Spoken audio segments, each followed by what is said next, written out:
Welcome to Shredder Fanfic. Like, subscribe, and hype video. Join members to gain early access to new videos.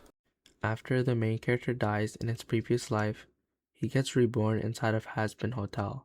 What is he gonna do inside of Hazbin Hotel? What is he gonna do about Charlie, Lucifer, Adam? I like this a lot, she said. I began the integration for the vent and kitchen sensors. I added one thin wire from the kitchen drain trap up to the panel with a small moisture contact that would close when water stood above the mark. I cut a hole in the side of the cabinet, fed the wire through cleanly, and sealed the edges. Husk crouched grudgingly to hold a flashlight while I worked. His patience was short, but he did not complain. When I finished, I tested it with a pitcher of water. The annunciator printed KW drain. I turned the trap screw and cleared the water. The code cleared. Husk grunted, satisfied. "You're making me lazy," he said. "I am making you efficient," I said. He lifted a shoulder and resumed his spot behind the bar. I ran a final code-only drill for a door. D front L open. The annunciator scrolled the shorter text as DFL open. Vaggie moved to the door and checked the latch. It held. She looked through the glass. The street was empty. She checked the reed switch with a magnet and confirmed alignment. She logged drill, initials neat. "Good," I said. Angel watched each response with an interested smirk.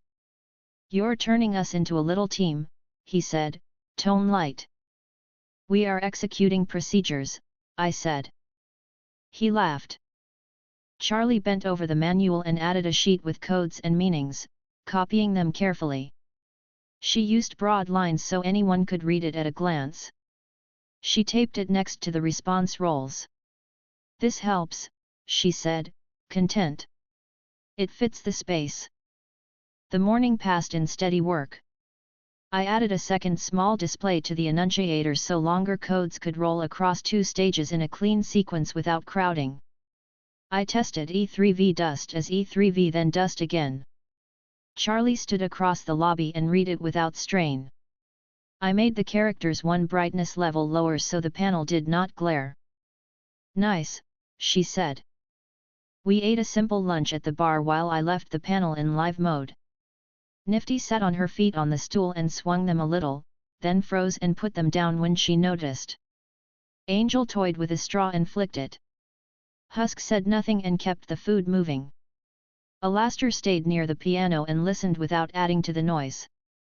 Blair came down for water and left without speaking. Scrap came down to ask for more blankets then stopped and said he was fine and returned upstairs. I watched the row for their rooms. Lights stayed green. After lunch, I prepared for the second phase of drills, controlled tests that would touch life sensors without putting the building at risk. I took out a set of resistors and clips and attached them across one heat sensor to simulate a slow rise. The annunciator printed E2H press. The heat column went yellow. I looked at Vaggie. She checked the second floor radiator box and returned the line to balance by opening the valve in a room slightly more. The code cleared. She recorded the time and the method in the log.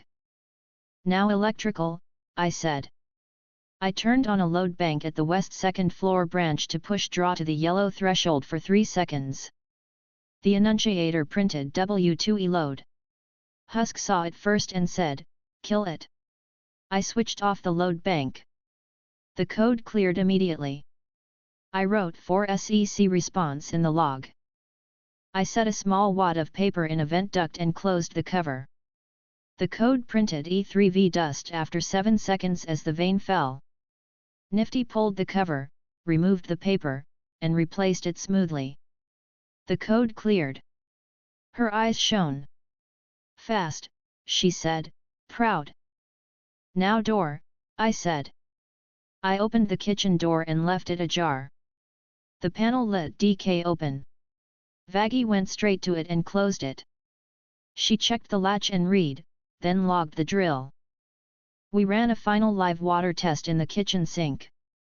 I poured pasta bits and let them clog the drain while Husk watched with one eyebrow raised. The code printed KW drain in 2 seconds. Husk made a noise like he had guessed that would happen and then cleared the trap. The code cleared. He nodded. Not bad, he said. Angel clapped slowly. We're certified now. Repeatability is the point, I said. Charlie clapped once, quiet and happy. I feel ready, she said. I tested the annunciator's power cut. I toggled the panel bus and watched the display go dark but the LED indicators stay live. I enabled the annunciator again and ran a full device test. It printed test OK in 2 passes. It could not print the space, so it showed test then OK. I wrote in the manual, annunciator test, press test. Read test then OK. If not, call Ferris. I taped a short strip of paper under the annunciator window with the words read codes. Act. Log in block capitals. Nifty tried to wipe it twice but stopped when she realized it was new. We took a short break. The hotel felt steady. The codes expanded possibilities without adding noise. The panel remained readable. At 3, Blair came down with a torn strap on her shirt. Charlie gave her the sewing kit and pointed to the couch. Blair sat and stitched without asking for anything else. She kept one eye on the doors and one on her work. At 3:15, the annunciator flashed W2E load. Angel shouted from upstairs, "It's fine. Dryer. I'll stop." The code cleared by the time Husk reached the bottom of the stairs. Label works, Husk said, satisfied. At 4, the vent code ticked once and cleared. Nifty marked false, wind shift at door after glancing up. She had begun to read the air as carefully as I read the panel. It fit her. At 5, the door row flickered when someone outside knocked and walked away. Alastair laughed softly and tipped his head toward the glass. Persistent, he said without worry. Vaggie stared a moment longer, then let it go. I wrote front pressure in the log. At 6, we ran the evening routine with codes present. Charlie read lights and codes seamlessly even though none were active. She practiced calling what she would have said if a code appeared. If E2W drip shows, isolate second floor water, verify leak, call Ferris, she said. She smiled when I nodded. I added a codes sheet to the manual with 10 examples and left a blank line for additions. I wrote in block letters. Examples. E2W drip east second, water leak. Isolate and call. W3H press west third, heat pressure. Verify valves. B1E load basement, electrical draw. Reduce non-essential. DFR open front right door open. Check latch. KW drain kitchen drain clog. Clear trap. The next hour moved slowly but satisfied. I used the time to adjust 2 door closers on the 3rd floor so they did not slam when the air draft changed. I oiled one hinge. I tightened a radiator cover.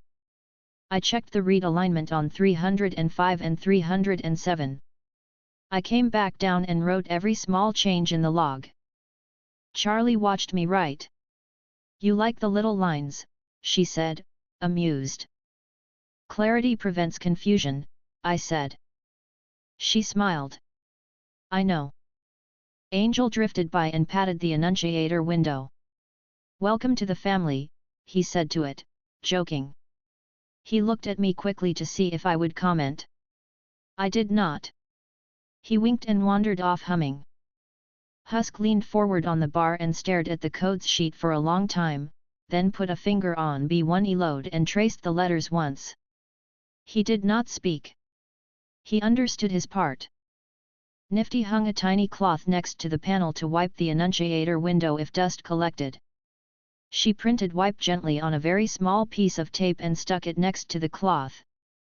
She looked up at me with that eager look that asked for approval. "Good," I said. Her face brightened even more. Alastair stood back and watched, then turned toward the piano. He pressed 3 keys and let the sound die, then looked back again. "Your little device has given the lobby a new rhythm," he said. "It has given the lobby new words," I said. He laughed under his breath. At 7, we ate again. Blair finished her sewing and left the kit on the table with the needle threaded. Scrap stayed upstairs and did not come down. Charlie said she would bring him a plate if he wanted it. He took it at the door and whispered thanks and closed it. The panel showed his door as green. We let it be. At 8, I ran one final drill to cement the process. I pressed the manual test toggle and flashed the alley open. Vaggie moved silently to the alley door and checked it. She returned. "Closed," she said. She wrote drill end clear in the log with the time. Her handwriting stayed even. "Drills complete," I said. "Annunciator integrated. Codes verified. Response times acceptable." Charlie looked proud without making a performance of it. "We did good," she said, pleased. "Yes," I said. I wrote a short entry in the manual with calm language. Annunciator use. Read code window. Look at code key if needed. Act based on response roles. Log code and action taken. Reset manual tests only when directed. I placed the manual on the shelf and tied the pencil with a fresh loop of twine. I pressed the annunciator test and watched test then OK. I wrote the time next to test passed. We finished the evening routine with codes active but idle. The hotel stayed steady. The guests remained quiet. The doors stayed latched. The boiler needle did not move. The panel glowed with even light. The annunciator window showed nothing. I stood with my hands behind my back and let my shoulders settle. Charlie looked at the panel with open satisfaction. "I'm going to sleep well," she said softly. "Call me if you need me," I said. "I will," she said. Vaggie took her place by the doors. Husk wiped the bar with a clean cloth and then tossed it in the bin. Nifty took the cloth from the panel and washed it, then hung it back on its little hook. Angel blew a kiss at the codes sheet and went upstairs laughing. Alastair watched with calm amusement and then turned away. I did one last walk of the halls with my toolkit. I checked the annunciator's secondary line in the basement. It glowed with the same steady brightness as the one upstairs. I opened the panel and checked the solder joints. Each joint was clean. I closed the panel gently and listened to the generator for 3 slow counts. Nothing wavered. Back in the lobby, I wrote the final line of the day.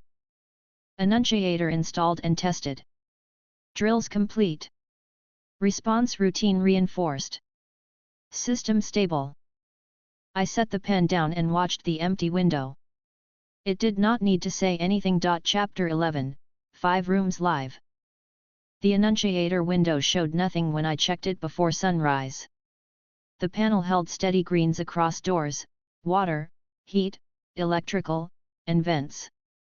The boiler needle sat on the mark the first set during the drills. I wrote the numbers in the log with a clean hand and underlined the date. I printed a short header in the margin, expand to 5. Charlie came downstairs with her ribbon straight and a small box under one arm. She saw the header and smiled at once. "Today's the day," she said happily. "We can open 2 more rooms." "Yes," I said. "We will add 201 and 308. They are tested. Heat and water hold. Doors close and report." She set the box on the counter and took out 2 simple rule cards, 2 spare keys, and 2 folded sets of towels with quick, careful movements. "I printed more cards," she said. "I kept the language simple." "Good," I said. Vaggie stepped in from the front doors and checked the street through the glass. She looked at the panel, then at the keys. "We keep it quiet," she said. "No one gets to bring friends. No gatherings. No outside deals. Correct, I said. Husk rubbed a thumb along the rim of his mug and glanced at the key tags. 2 more mouths. Great, he said without heat. Bar still isn't a restaurant. We will support basic needs, I said. You will not be asked to do more. He snorted and set the mug down. Angel Dust came down humming and did a slow half-spiral on the bottom step for his own entertainment. He winked at Charlie. Goin' legit with 5. Look at us. Limited, Vaggie said, firm. Limited, he echoed with a grin. He looked at me. You gonna give the new kids a wiring test? I will instruct them on valves, outlets, and the rules, I said. Nifty zipped into the lobby with a roll of plastic liners and a stack of labeled cloths. Trash bags for each room, she said brightly. I wrote which day to put them out. I like it when the bags match. Place 1 in 201 and 1 in 308, I said. She nodded and darted back out. Alastair appeared near the piano, posture relaxed, hands behind his back. He watched the keys and towels with that steady smile. More residents, more routines, he said lightly. More work, Husk replied, dry. More order, I said. Alastair's eyes glinted faintly. As you prefer. I set the timer for the morning routine. It buzzed softly. Charlie rested her hand on the counter and read the panel in a clear voice. Doors green. Water green. Heat green. Electrical green. Vents green. Guests 3, all closed. Boiler at mark. She wrote the time and initialed. Approved, I said. We prepared the new rooms. On the second floor, I oiled 201's strike plate and checked the reed alignment in the frame. I nudged the magnet in the door by 1 mm and tested it. The guest roll light flicked yellow when the door opened and returned to green when it closed. I tightened the radiator cover and checked the bathroom bond to the drain. The seal was sound. The outlet tester's hidden lead fed a stable signal to the panel. On the third floor, I checked 308's hinge screws and swapped one strip screw with a fresh one. The ceiling fan bracket was firm from my repair on the adjacent room. I listened to the balance on low and noted no wobble. The shower mixer set to a comfortable range. The thermistor read correctly at the manifold. Nifty placed a trash liner in the small bin and smoothed it with both hands. She stepped back and looked at the corners of the room. Even, she said with satisfaction. Proceed, I said. We returned to the lobby. Charlie picked up the keys and rule cards, then met my eyes with contained excitement. We can offer them now, she said. Keep it calm, Vaggie added. She took her place by the door, one hand on the handle, the other near her spear. Her eyes scanned the street before she opened it an inch. It did not take long. 2 figures approached with careful steps. One was a thin cyclops demon with a patched coat and a calm face. The other was a short sinner with folded horns and a careful grip on a cloth bag. They stopped at the threshold. Charlie's smile softened to reduce the space between welcome and warning. Hi, she said gently. We have 2 rooms open. No violence, no clients, no weapons drawn, no drugs. We ask for help keeping things clean. We offer heat, water, and a safe bed. The Cyclops demon lifted his chin a fraction. Name's Pike, he said. I keep to myself. The folded horn sinner looked from Charlie to the panel and back. Moss, she said in a small voice. Vaggie opened the door fully and stepped aside. Inside if you're in, she said. No standing in the doorway. They entered. The panel's door row did not flicker. Husk slid the clipboard forward. Names, he said, bored. Pike wrote his in a tight hand. Moss hesitated, then copied letters carefully. Charlie placed rule cards on the counter and pointed to each line. "These are for you," she said. "No drugs, no clients, no violence. If you need help, ask. If you break something, tell us. We have simple schedules for trash and checks." They read with slow focus. Pike nodded once. Moss pressed her lips together and then nodded too. Angel Dust leaned over the counter and smiled at them. "Beds are real," he said. "Water is hot when you want it. Maybe don't run the dryer and a heater at the same time." "Don't," I said. He held up his hands and laughed. Alastair's smile widened by a degree and then settled again. Charlie handed Pike the key to 201. "Second floor," she said. "First door at the top of the stairs. I'll show you." I wrote Pike's name next to 201 in the log. The annunciator blinked DFL open when the front left door shifted under a draft. Vaggie pressed it shut with a small glare. It latched. The code cleared. Husk muttered, "Handy," toward the window. I watched the row for 201. It went yellow, then green. Water did not shift. Heat did not spike. The electrical column stayed even. Charlie returned and handed Moss the key to 308. "Third floor," she said. "I'll come help you with your bag." Moss held the bag tighter. "I can," she said, then added quietly, "Thank you." "Okay," Charlie said, gentle. She walked behind at a distance that communicated respect without pulling away. Vaggie stood at the bottom of the stairs, listening. The 308 door light ticked yellow, then green. Water small surge. Heat steady. Vent airflow normal. We maintained observation. I wrote time stamps. 201 open/close normal, 308 open/close normal. I tapped the annunciator test and got test then OK. I set the toggle back to live. Nifty hopped once at the sound of the test, then smiled when she saw the result. Angel leaned toward the panel and squinted. "You should make it say OK Angel so I feel seen." "You are seen when you use one device at a time," I said. He blew me a kiss. The first hour passed in a clean pattern. At 12:40, the vent column went yellow for VENTA. Nifty was already moving. "I have it," she said, and returned in 40 seconds with a wad of lint on her brush. Code cleared. She wrote lint in neat letters.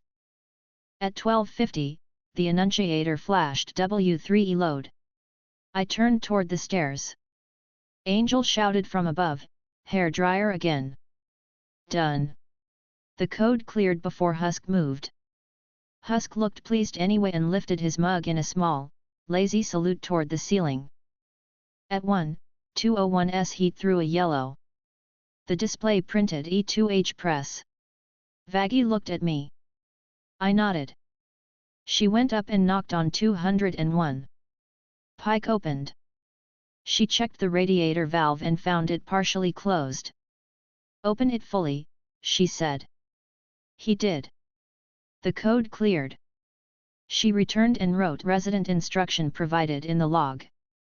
Her handwriting stayed sharp and straight. At 1:15, KW drain appeared. Husk sighed and bent to the trap. He cleared it with 2 practiced motions, wiped his hands on a rag, and tossed the rag into the bin. "I'll put up a sign," he said. "There is a sign," I said. He huffed. "I'll write a bigger one." At 1:30, the door code flicked DFR open. Vaggie walked to the door and glared through the glass at a thin shape testing the handle. "Move," she said, calm and flat. The figure left. She locked the door and checked the read. Code cleared. She wrote attempted handle test, no entry in the log. Alastair laughed softly and tapped a single note on the piano that died at once. He did not add commentary. We ran the afternoon by the book. Charlie assembled a small basket of toiletries and a fresh towel for each new room and delivered them with a knock. Pike answered with a quiet thanks and closed the door. Moss accepted without speaking and placed the basket on the dresser. Charlie stood in the hallway for a second longer than usual and then came back down, expression steady. At 2, I inspected the boiler regulator and watched the cycle with the increased rooms. The needle drooped and rose within the same band. I made a small adjustment to the feed rate, less than a quarter turn. I wrote the new number in the margin. Husk glanced at my adjustment and nodded. Better, he said. Correct, I said. At 2:15, the annunciator flashed E3W drip. I looked to the stairs.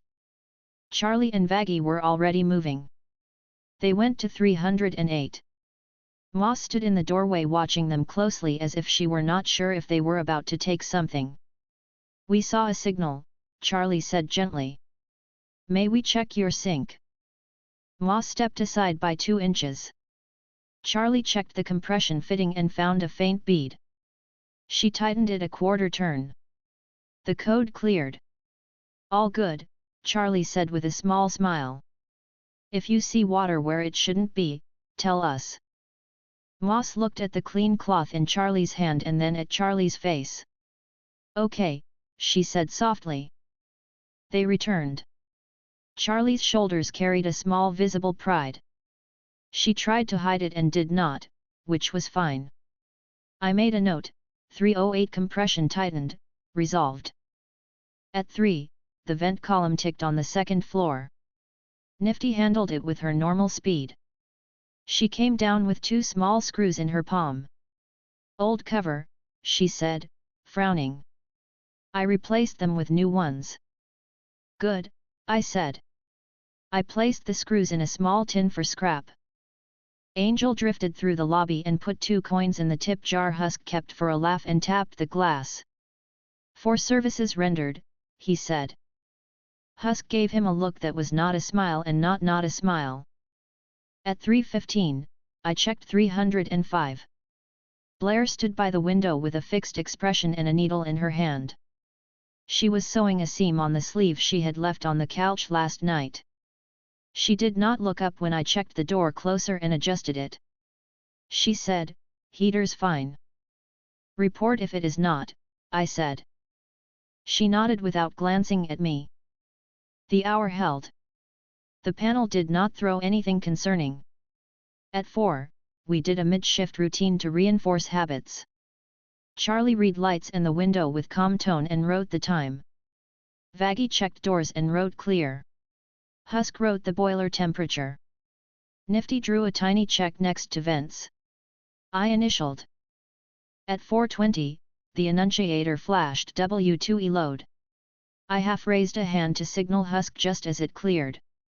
Angel called from upstairs, it was the iron. I'm done. He sounded pleased with himself.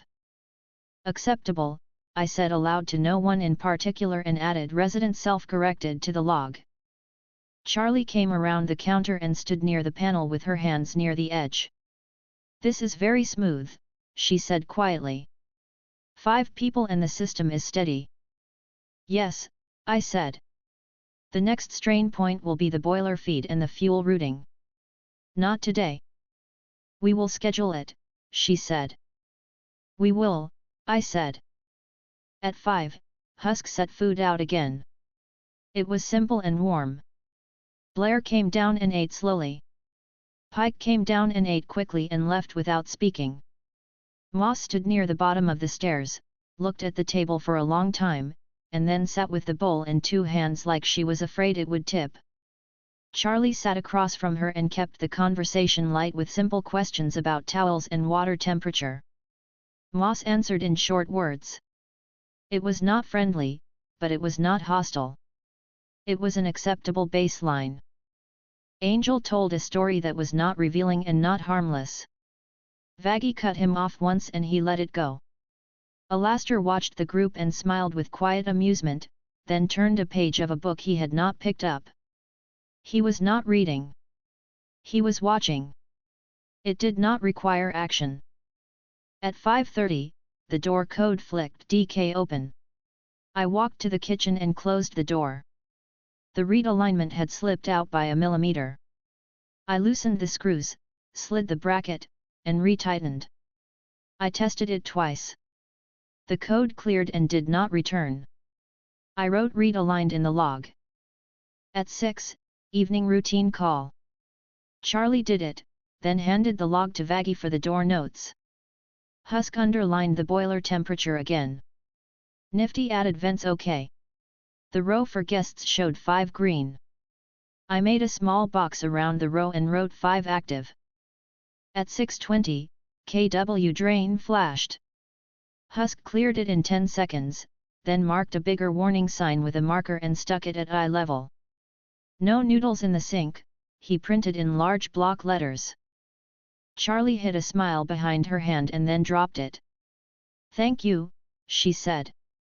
Husk rolled his eyes but did not remove the sign. At 7, Charlie and I did room instruction follow UPS. We explained to Pike the valve guard and why it mattered. He listened without interrupting and then nodded. We explained to Moss the outlet load limits and showed her the label. She nodded twice and set her dryer on the dresser with the cord wrapped cleanly. We checked Scrap's room quietly and found the extra blanket folded at the foot of the bed and the towel hanging neatly. Blair's room stayed orderly. Angel's room was chaotic in appearance but had the devices placed away from the single outlet with the label. He had adjusted without complaint. At 7:30, the annunciator flashed D alley open. Vaggie moved to the door at once. The alley showed 2 shapes walking past. They did not stop. The code turned out to be the latch not catching cleanly. She closed it. I adjusted the strike. Code did not return. At 8, I performed a short stress check on the electrical panel by turning on the hallway heaters one at a time and watching the draw at the column. It remained within bounds. I restored them to normal cycle. I wrote the results in the manual under increased load observation. At 8:20, the vent ticked again near the second floor landing. Nifty reached it before I finished turning my head. She removed a small bit of fabric that had been caught in the grill, likely from a laundry bag. She held it up triumphantly, then disposed of it. Code cleared. At 8:45, Blair approached the desk with her sewing kit closed. Thread, she said, and then clarified, I ran out. Charlie's smile warmed. She opened a small drawer and took out a spool. Here, she said. Bring it back whenever. Blair took it in a careful hand. Thanks, she said. She looked at the panel with an unreadable face and then went back upstairs. Husk watched the exchange without any comment, but he replaced the rag on the bar with a fresh one and seemed less annoyed than usual. At 9, we conducted a small code recap. I pointed to the keys pasted above the panel. Read, I said. Charlie read each code line with ease. Vaggie did not need the key. Husk traced B1 load again without speaking. Nifty read vent B dust with obvious delight. Angel spelled KW drain out loud like he was learning a new word and smirked the whole time. Alastair hummed a single tone under his breath as if in approval of the exercise. At 9:30, the annunciator remained blank. The panel held. The guests stayed in their rooms. The lobby settled. The generator hummed in a way that meant no attention was needed. The boiler stayed with the mark. At 10, we ran the night routine. Charlie Reed wrote and smiled as she stepped back. We can handle 5, she said, satisfied. Yes, I said. With reinforcement of the boiler line and a fuel routing check, we can handle more later. Not yet, she said, mindful. Not yet, I agreed. Husk lifted his mug toward the panel like a small, private toast. Stay green, he said. The annunciator did not react, which was correct. I walked the floors with my toolkit one last time. I pressed my palm to a section of the third floor wall that had creaked last week. It did not creak now. I checked the door to 308, the closer caught and held correctly. I checked 201, the reed held. I listened at 203, Angel's television buzzed at a low volume and then clicked off. I listened at 305, a quiet motion, then the bed frame adjusting. At 307, a soft, steady breath. I left them undisturbed. When I returned to the lobby, the group had settled into their evening patterns. Charlie looked at the panel the way someone looked at a well-balanced stack of items that would not fall. Vaggie stood by the doors with her spear within reach and her posture calm. Husk cleaned a glass with a fresh cloth and did not rush. Nifty folded clean rags into an even pile by the kitchen. Angel scratched behind his ear with one finger and checked his nails. Alastair watched all of it with a polite smile that did not waver.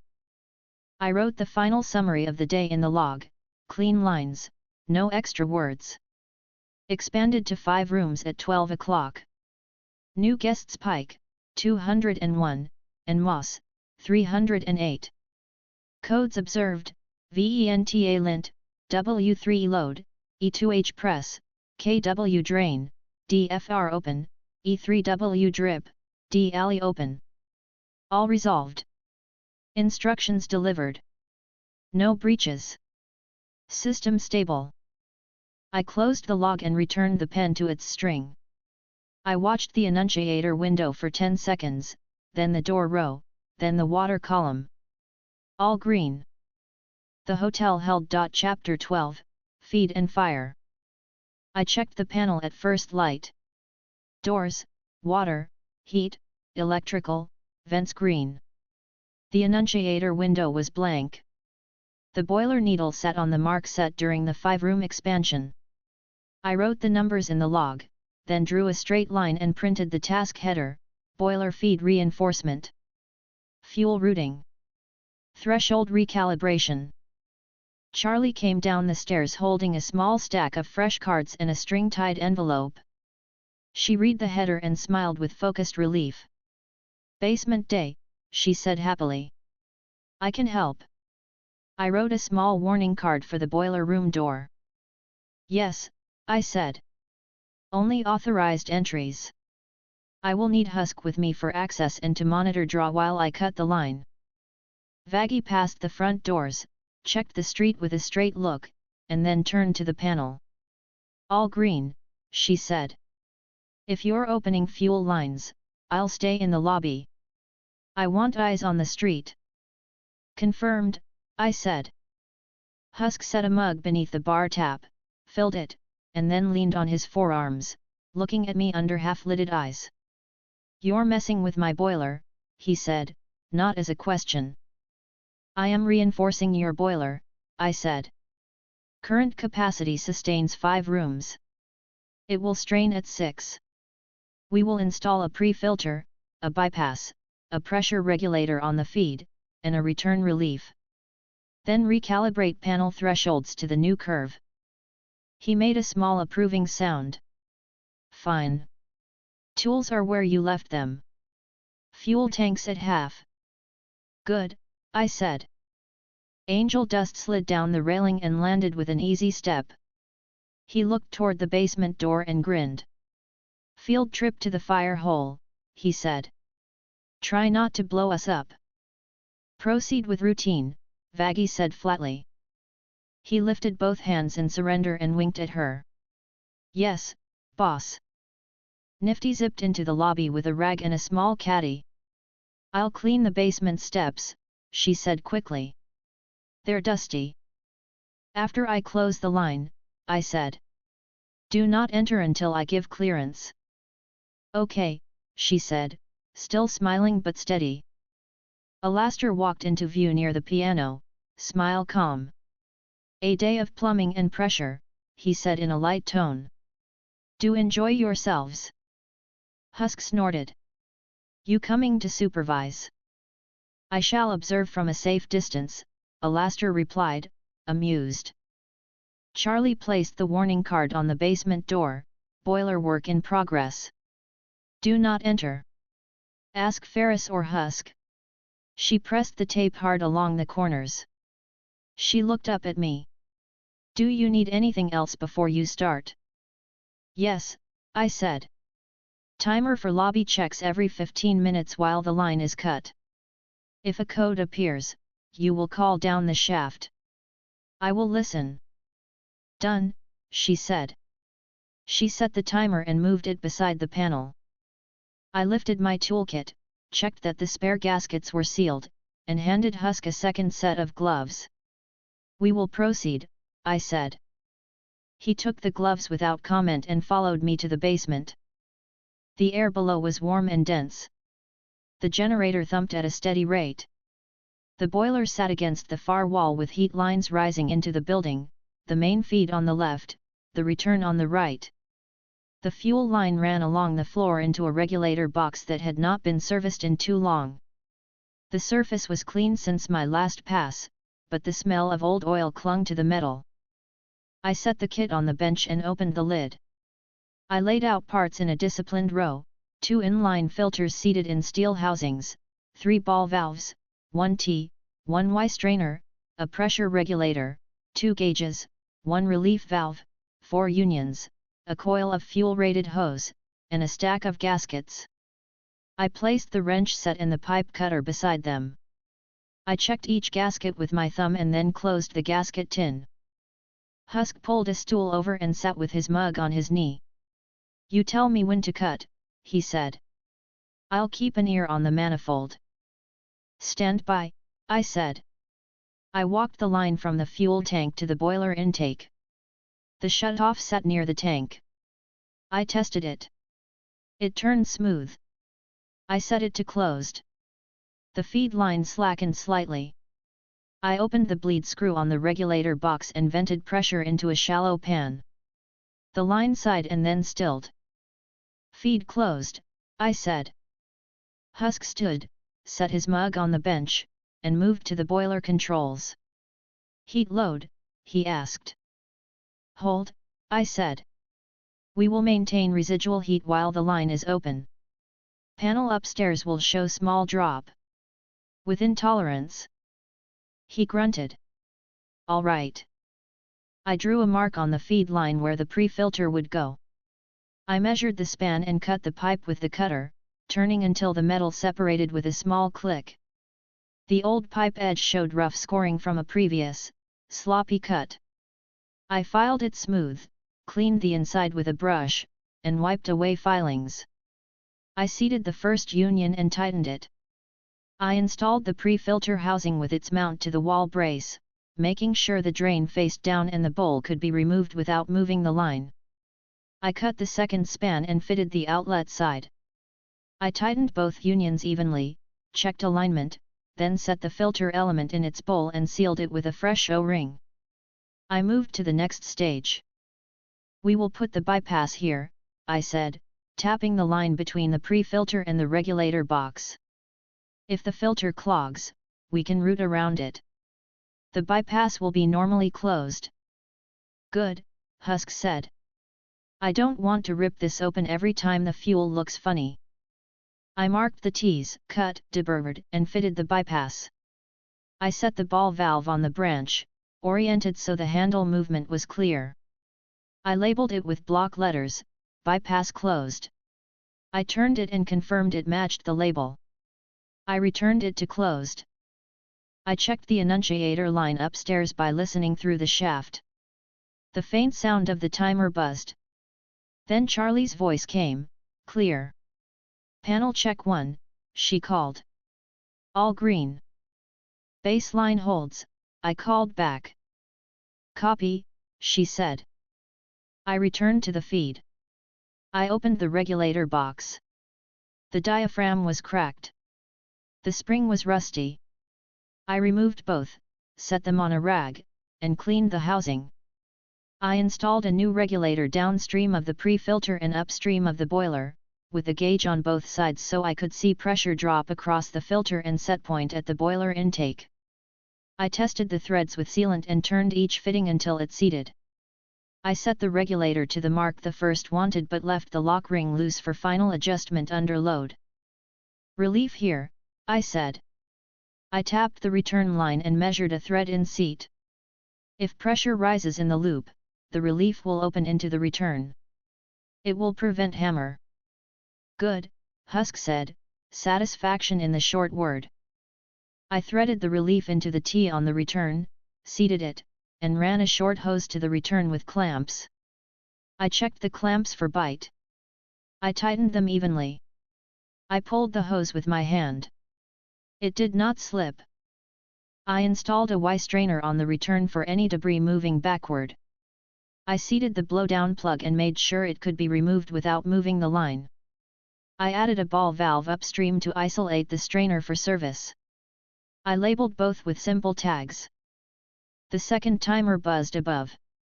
Charlie called again. Panel check 2. All green. Proceed, I called back. We are 5 minutes from reopening feed. Copy, she said. I knelt at the fuel tank shutoff and checked the gasket. I set the bleed screw to closed, then looked at Husk.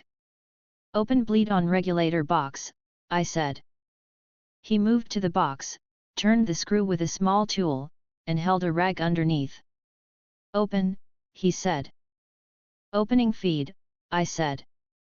I turned the tank valve slowly. The line filled. Fuel moved through the pre-filter and pressed against the regulator. I watched the upstream gauge climb.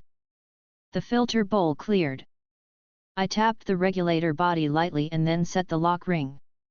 Close bleed, I said. Closed, Husk said. He wiped the screw with the rag. Check leaks, I said.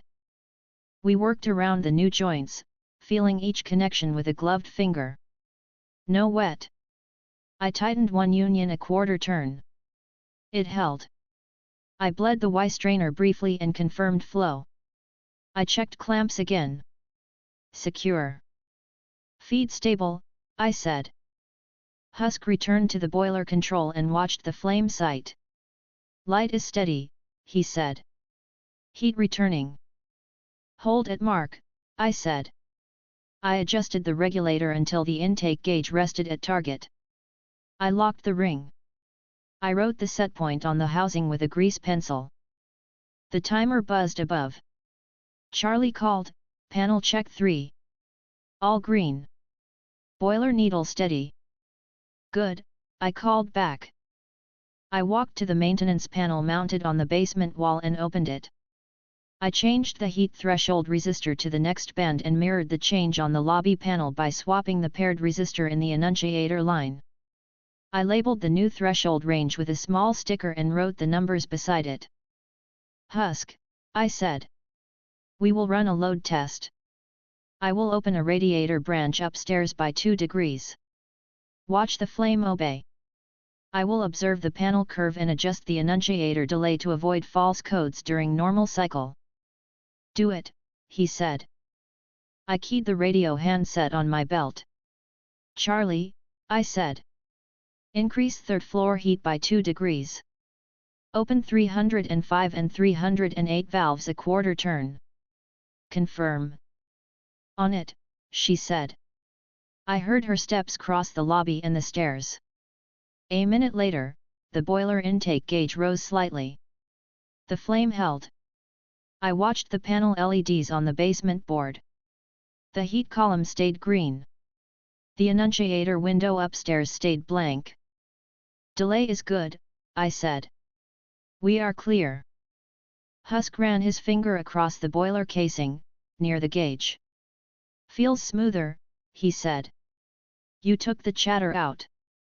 Yes, I said. The relief will prevent spikes. The pre-filter will prevent clog.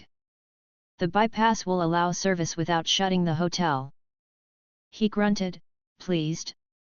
I like that. The timer buzzed again.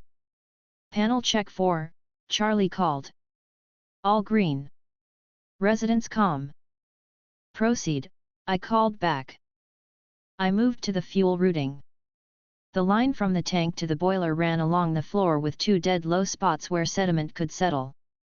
I measured the run and lifted it onto simple brackets at even intervals. I added one low-point drain where sediment could be removed on schedule. I tightened the plug and labeled it monthly drain. I wrote the same in the manual page later. Open panel thresholds, I said. I returned to the basement board and changed the fuel alert from a generic load code to two clear states: feed press for low pressure and filter delta P for a high pressure drop across the filter. I tested both with a hand pump and a restrictor. The annunciator upstairs printed B1F feed, then press on one pass, and B1F filter, then delta P on the second. I returned both to normal. Husk squinted at the small window. "That's a lot of letters," he said. "You only need the first word," I said. "You will call me when you see B1F." "I'll call you anyway," he said. "Accepted," I said. Footsteps sounded on the stairs. Vaggie stopped at the top and called down. "Street's clear. We've had 3 passers-by. No one tried the door." "Understood," I said. She added, "Angel tried to run the dryer and the iron again. He stopped without me yelling." Her voice had a hint of dry satisfaction. "Label worked," I said. Husk smirked. I checked the return relief one more time. The seat held. I opened it briefly and confirmed it cleared into the return without drips. I closed it and logged the test. I ran a finger along every new joint one more time. No wet. I tightened the last bracket. "Basement complete," I said. "We will perform one more load shift and then recalibrate the lobby thresholds." "Do it," Husk said. I keyed the handset. "Charlie," I said. "Reduce third floor heat by 2 degrees. Confirm cycle." "On it," she said. The intake gauge lowered slightly. The flame responded and held. I made a small adjustment to the regulator, barely a breath of movement, and the needle returned to the mark. I locked the ring again and wrote the new number. I added "checked under load" in the margin. We went upstairs. The lobby felt cooler by a fraction due to my reduced test setting. The others stood in their usual places. Charlie's expression carried restrained relief. "Everything stayed green," she said. "No spikes. No DIPs. Good," I said. I opened the panel face and replaced the heat threshold resistor with the matched band I installed downstairs. I set the annunciator's heat delay to 60% of the prior interval to avoid clutter during the new cycle profile. I wrote the new values on the panel frame in small block numbers. Nifty leaned in and checked the numbers with a little nod. "Even," she said, which was her way of saying neat. Angel draped himself across the arm of a chair and wiggled his fingers at the annunciator. "You gonna give me a code for when my bath's ready?" "No," I said. "Tragic," he said, smiling anyway. Alastair watched the fine adjustments with the same amused patience as before.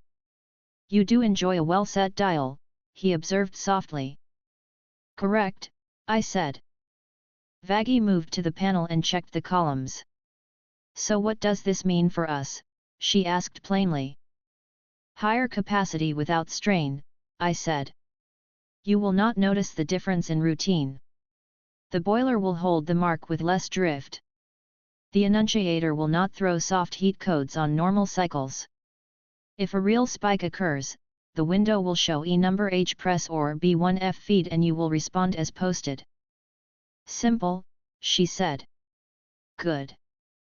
Husk rolled his shoulders, then poured himself a smaller drink than usual and took a slow sip. "Show me what you wrote for me," he said. I pulled the manual from the shelf and turned to the new page while I spoke. "Manual update," I said. "Capacity section." I wrote in clear, compact lines. "Boiler feed reinforcement installed. Pre-filter upstream of regulator. Service monthly or on code B1F filter delta P dot. Bypass around pre-filter. Normally closed. Use only during filter service. Return to closed. Pressure regulator set point, 2.6 bar at boiler intake. Do not change. If code B1F feed press, check tank valve, pre-filter, regulator seat. Return relief installed. Opens at 3.2 bar. Reset by closing and reopening. If code E number H press persists, call Ferris. Y strainer on return. Blowdown weekly. Record in log. Threshold recalibration heat. Lobby panel heat threshold raised to match stable cycle. Annunciator delay set to 3 SEC for sustained yellow. Heat code rules unchanged, yellow steady check valve, flashing call Ferris, red isolate heat loop and call Ferris. Fuel routing. Line lifted on brackets to prevent sediment pools. Monthly drain at low point. Label monthly drain. If you see sediment in filter bowl, schedule service at next quiet hour. Roles. Husk, weekly blowdown, monthly filter check, daily boiler mark check. Call Ferris if any code shows B1F or E number H press. Husk read it, eyes flicking along each line, mouth compressed in a thoughtful line that for him meant approval. He tapped the set point with his index finger. 2.6, he said. I can remember that. You do not need to, I said. It is written. He grunted. I'll remember anyway. Charlie took the manual and read the new page with quiet focus. I can run the log entries for the blowdown and the drain, she said. If Husk is busy. I'll do it, Husk said, not unkindly. She smiled and nodded. Okay. I placed a small sheet next to the panel with the new codes added at the bottom. New codes. B1F feed basement fuel feed pressure low. Check tank and regulator. Call Ferris. B1F filter delta P pre-filter differential pressure high. Switch bypass only if needed. Call Ferris. E number H press heat pressure high at floor, number equals 1,2,3. Check valves. If flashing, isolate loop and call Ferris. I taped it under the annunciator window. Nifty smoothed the tape with 2 fingers and then stepped back. Drill, I said. One code. Vaggie stood ready. Charlie lifted the log. Husk set his mug aside. I pressed the manual test. The window printed B1F then feed. No lights changed. Vaggie looked at me. I nodded once. She moved to the basement door and called down through the shaft, fuel feed code. Check regulator. Drill, I called back. Clear. She logged the drill. Time, code, action, clear. Again, I said. I flashed E3H press. Vaggie moved to the 3rd floor maintenance box and rested her hand on the heat isolation switch without flipping it. She checked the radiator valves, called down, valves open. No visible trouble. Code steady. Drill, I said. Clear. She wrote it. Good, I said. No further drills today. Angel clapped twice, lightly mocking and not unkind. We pass. You pass, I said. Hot, he said, preening. Charlie brushed dust off the edge of the desk and smiled at me. Thank you, she said. This keeps everyone safer. Function restored, I said. We resumed routine work. I went downstairs and bled the strainer after the first hour of operation. A fine layer of grit washed into the blowdown pan. I closed the plug and wrote the result in the manual. I opened the pre-filter bowl and checked the element. Clean. I set it back and tightened the ring. I returned upstairs and wrote post-install check clear. At midday, the annunciator flashed KW drain. Husk was already under the sink. He cleared it in 6 seconds and looked almost satisfied with the time. Better sign worked, he said. Effective, I said. At 12:30, W2E load appeared and cleared before anyone moved. Angel's voice drifted down from the hall, just the iron. He sounded amused. The panel cleared. I wrote self-managed in the log. At 1, the boiler needle barely shifted under the cycle. I felt the steady tone through the floor and wrote the new baseline in the margin. Vaggie checked the doors. Charlie delivered towels to Moss and Pike. Moss nodded once and accepted them. Pike opened the door, took them with quiet hands, and closed the door gently without slam. Blair came down and exchanged a spool of thread, placed it neatly in Charlie's palm, and returned upstairs. At 1:30, the front right door showed DFR open briefly and returned to green. Vaggie checked alignment. Wind, she said. Latch holds. She wrote wind push, no entry in the log. I prepared the monthly drain sheet even though we were not at that interval. I wrote the steps cleanly. Monthly fuel low point drain. Close tank valve. Place pan under drain plug. Open plug until flow stops. Observe sediment. Record. Close plug. Open tank valve. Check leaks. Reset panel to live. Log completed. I taped it near the fuel line drain and set a thin metal pan on a hook beneath it. I tied a rag to a nail so it would be there when needed. I wrote pan here above it. At 2, the heat column flashed yellow at E2H for 1 second and cleared. I watched the annunciator. Blank. The delay held exactly as needed. The regulator lock ring did not slip. I checked it anyway and confirmed tightness. At 2:30, I replaced 2 worn door sweeps in the basement to reduce drafts. Nifty followed behind me and picked up metal filings with a magnet and a grin. I like the click, she said. Remove them from the stairs, I said. She did. At 3, I ran a gentle test of the bypass. I closed the fuel tank valve, opened the pre-filter, removed the element, reseated the bowl without the element, opened the bypass, and opened the tank. I observed flow through the regulator and the intake gauge. Stable. I closed the tank, closed the bypass, reinstalled the filter element, opened the tank, and checked for leaks. None. I wrote bypass OK and filter service clearance OK in the manual. Husk nodded at the bypass label. I can do that, he said. I will call you anyway.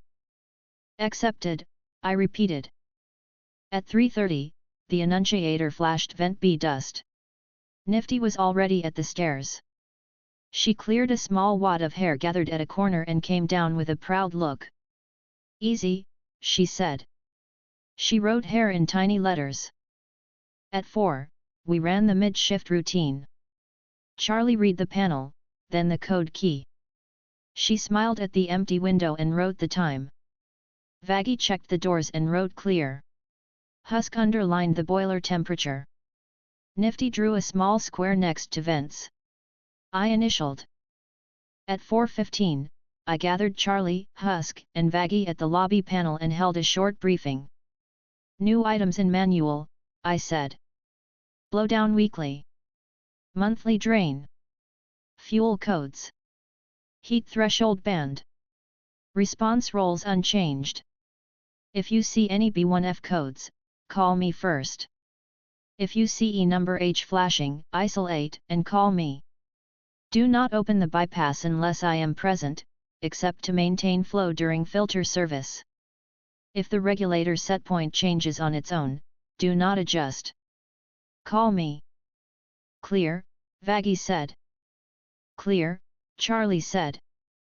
I won't touch the ring, Husk said. I returned to the basement and drew a clean diagram of the new routing on a small sheet, labeled each valve and instrument, and taped it to the wall above the line. I set a grease pencil on a string next to it. I marked the current setting with a small square. Anyone could see the expected positions of each valve at a glance. I stood back and checked the diagram against the physical line. Accurate. At 5, the guests came down for a simple meal. Moss ate quickly and returned to her room. Pike ate slower and nodded at Husk when he finished. Blair ate alone, then took the bowl to the sink and washed it, which made Nifty clap quietly once before catching herself. Scrap ate with eyes on his plate and his ears tilted to the low voices around him. Angel teased him and then backed off when Scrap flinched. Charlie spoke in a steady tone and kept the space calm. At 5:30, KW drain flashed and cleared. Husk patted the bigger sign he had written and gave me a dry look. "Worth it," he said. "Yes," I said. At 6, evening routine. The panel remained green. The annunciator showed nothing. The boiler needle sat at the mark like a level line. I wrote the numbers and the completion note. Boiler reinforcement complete. Thresholds recalibrated. Codes added. Drills passed. System steady. Charlie leaned against the desk and looked at the manual page again. "This makes me feel better," she said softly. "That is the point," I said. She smiled. "I know." I did a final walk through the basement. I placed a small box labeled filters on the shelf and wrote the date on the first element bag. I wiped the regulator housing until the numbers were clean. I tightened the screws on the panel door and checked the hinges. I stood still for 3 slow breaths and listened. The generator hum was even. The boiler cycle sounded clean. The pipes did not rattle at the changeover. The return line did not jerk. The relief seat did not chatter. I wrote each observation in small words on the margin of the manual page.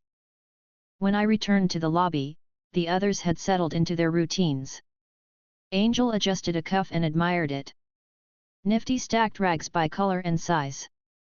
Husk dried a glass and set it with its rim aligned to the front edge of the shelf. Vaggie watched the street. Alastair watched everyone. Charlie watched the panel. I stood and watched the panel too and set my hand on the desk for a second. Then I dropped it and picked up the pen. "Weak capacity update tomorrow," I said. "We will observe the new curve for 24 hours. If it holds, we can schedule controlled failover or expand occupancy by 1. "Slow," Vaggie said. "Slow," I agreed. Charlie nodded, content. "Slow is good," she said. Husk lifted his mug toward the boiler as if to acknowledge our morning. "Don't make me come down there tonight," he said to it and me at the same time. "It will hold," I said. I set the pen on its string, centered the manual on the shelf, and left the panel to its quiet work. Chapter 13, Controlled Failover. The annunciator window was dark when I checked it at dawn. Doors, water, heat, electrical, and vents all read green. The boiler needle stayed exactly where I had left it. The pre-filter gauge difference was still 0.2 bar, unchanged overnight. I wrote the numbers in the log, then drew the new header line, Controlled Failover Simulation. Power Interruption Validation. Response and Recovery. Charlie entered the lobby a few minutes later with her hair still damp from a shower. She carried a clipboard and a pencil behind her ear. Her eyes moved straight to the log. She read the header and nodded, visibly eager. "Today's the test," she said happily. "You're sure it's safe?" "Yes," I said. "We will cut mains power at the switchboard for 40 seconds. The generator will assume load automatically. The annunciator will go dark for the same duration, then relight on restart. You will read the first code displayed after power return. Vaggie will monitor the door sensors during interruption. Husk will stand by at the boiler." She smiled. "Everyone knows their parts already. I reminded them last night." Vaggie came from the front doors, checking the street before she approached. She folded her arms. "You're not turning off the heat or anything dangerous, right?" "No," I said. "Residual heat will hold. The boiler ignition circuit has delay protection." Husk stepped out from behind the bar with a small yawn and an empty mug. "You're doing your blackout thing now?" he asked, rubbing one eye. "Yes," I said. "After lunch. We will perform system check first, then cut." "Fine," he said, heading for the coffee pot. "I'll check the gauges before we start." Angel Dust came down the stairs humming, his usual energy already bright. He looked at the panel and smirked.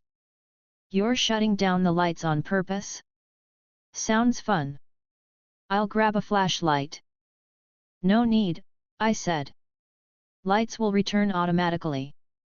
He gave a mock salute and strolled past toward the counter. "Sure, boss." Nifty darted through the hallway with a feather duster in hand. "Are we cleaning before or after the blackout?" she asked quickly. "After," I said. "When systems return, you will check vents for debris from restart." She nodded hard. "Got it." Alastair appeared by the piano with his usual calm posture, smile fixed and cheerful. "How industrious we all are," he said, tone smooth. "A test of the building's resilience, "Correct," I said. He chuckled softly. "Carry on." Charlie picked up her clipboard again. "We'll run one full code drill after it comes back online," she said. "Then we'll log it as verified." "Yes," I said. I opened the panel's lower access hatch and checked the main power transfer switch. The generator starter relay clicked cleanly when I tapped it. I verified the voltage regulator's output and the oil level. I ran one dry test of the signal lamp to confirm it would illuminate on generator start. All numbers fell within range. At 8, we began pre-test inspection. I went through the basement line first. The fuel feed gauge was steady, the return line relief quiet, and the regulator mark unchanged. I wrote each in the maintenance pad clipped to the pipe. Husk stood beside me with his arms folded. "You sure about cutting juice?" he said. "Yes," I said.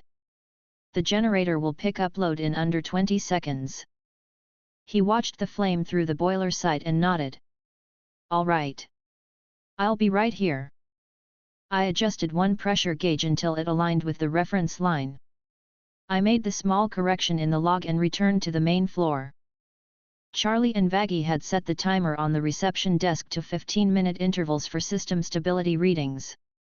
They worked smoothly together, Vaggie calling out, "Doors green," while Charlie wrote times. Angel lounged on the couch watching them. "You two sound like you're calling bingo numbers," he said, amused. Vaggie shot him a short look. "We're making sure everything works." "I know," he said, smiling. "I'm just saying, you make it sound official." "It is official," I said. Angel chuckled but didn't argue. By 9, all systems were confirmed stable. I returned to the switchboard and checked the main fuses. The wires were clean. I loosened the top screw of the disconnect slightly, then retightened to ensure smooth movement. The relay indicator responded correctly. Charlie followed, clipboard ready. "What's next?" she asked. "Baseline reading," I said. "Boiler, generator idle, annunciator idle." She looked at the timer. 15 minutes. "Yes," I said. She said it, and the small ticking sound filled the space while we waited. During the interval, Nifty cleaned the floor edges. Husk returned upstairs and set his mug on the counter near the bar. Angel practiced twirling a comb through his fingers. Vaggie checked the door bolts, then stood near the glass to watch the street. When the timer buzzed, Charlie looked at me. "Everything ready?" "Yes," I said. She turned toward the others. "Okay everyone, this is the blackout test. It'll be less than a minute. Don't panic when the lights flicker." Angel leaned back. "I'll survive." Vaggie looked at him briefly, then faced the door again. "Let's just get it done." Husk took his place at the bar controls, eyes on the gauge display. Boilers good to cut whenever. Charlie nodded once. Ferris, whenever you're ready. I reached for the main switch. Power off in 3, I said. 2. 1. The switch clicked down. The lobby lights went dark. The hum of the fans stopped. For a moment, there was only silence except for the faint drip of a pipe and the shuffle of Angel adjusting his seat. Lights out, Husk said dryly. Charlie's voice stayed steady in the dark. Everyone stay still. I counted under my breath. 10 seconds. 15. The generator started in the basement with a clean, heavy click. The deep hum rolled through the floor. The panel blinked once, then twice, before stabilizing. The annunciator flashed its boot code test OK before going blank again. Charlie exhaled audibly. Generator engaged, she said. That was fast. 17 seconds, I said. Acceptable. Nifty clapped her hands together once in delight. That was fun. Angel laughed softly. Yeah, that was something. The power remained stable. I checked each panel light. All green. I opened the side access cover and verified voltage on the secondary transformer exactly as predicted. Husk called up from the basement through the open shaft. Boiler lights steady. No flame dropout. Confirmed, I said. System stable. Charlie smiled and marked it on her clipboard. Power cut completed at 9:07. Generator response time 17 seconds. All systems resumed function. Next step, I said. Simulate main power return.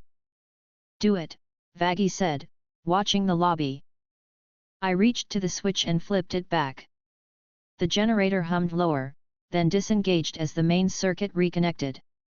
Lights brightened by a degree. The annunciator flashed again, main, then cleared. Charlie checked the columns. Everything's still green, she said happily. Nothing spiked. I read the generator panel. Return transition in 4 seconds.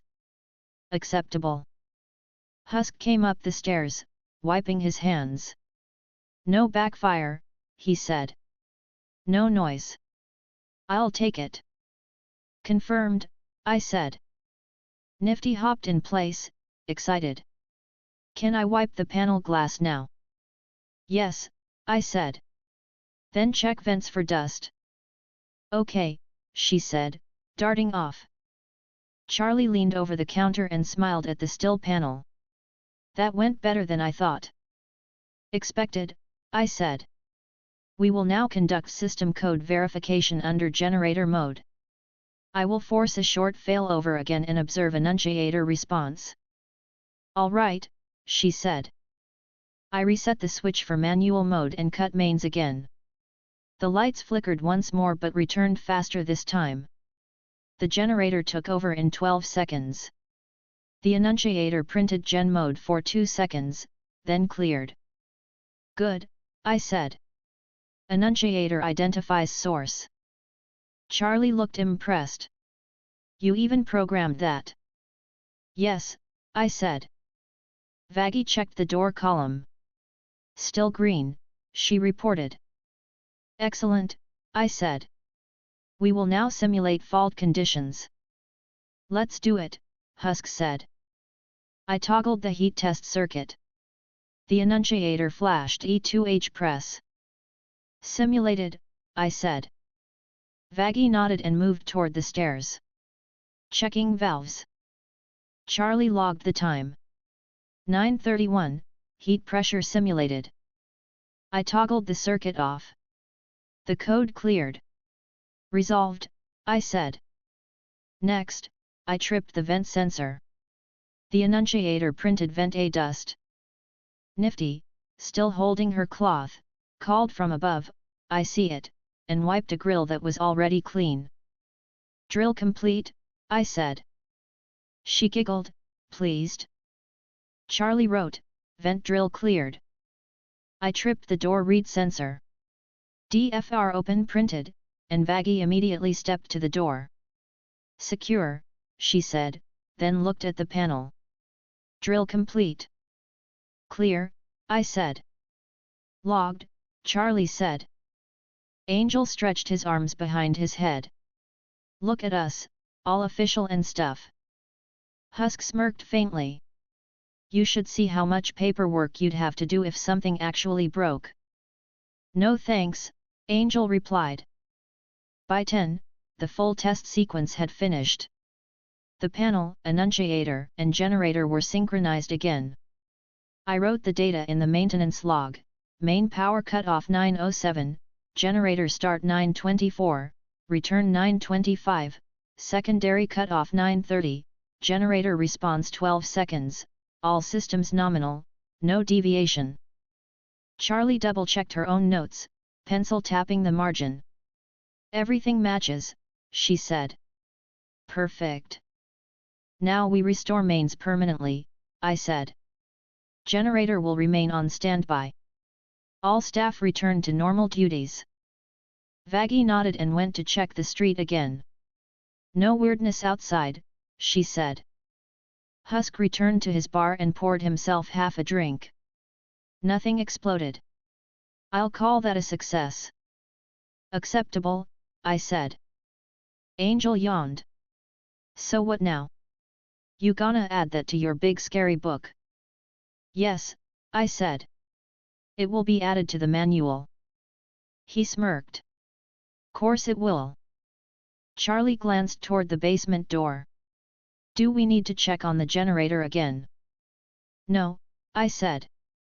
Oil level unchanged. Voltage regulation steady. She smiled, relieved. Then that's done.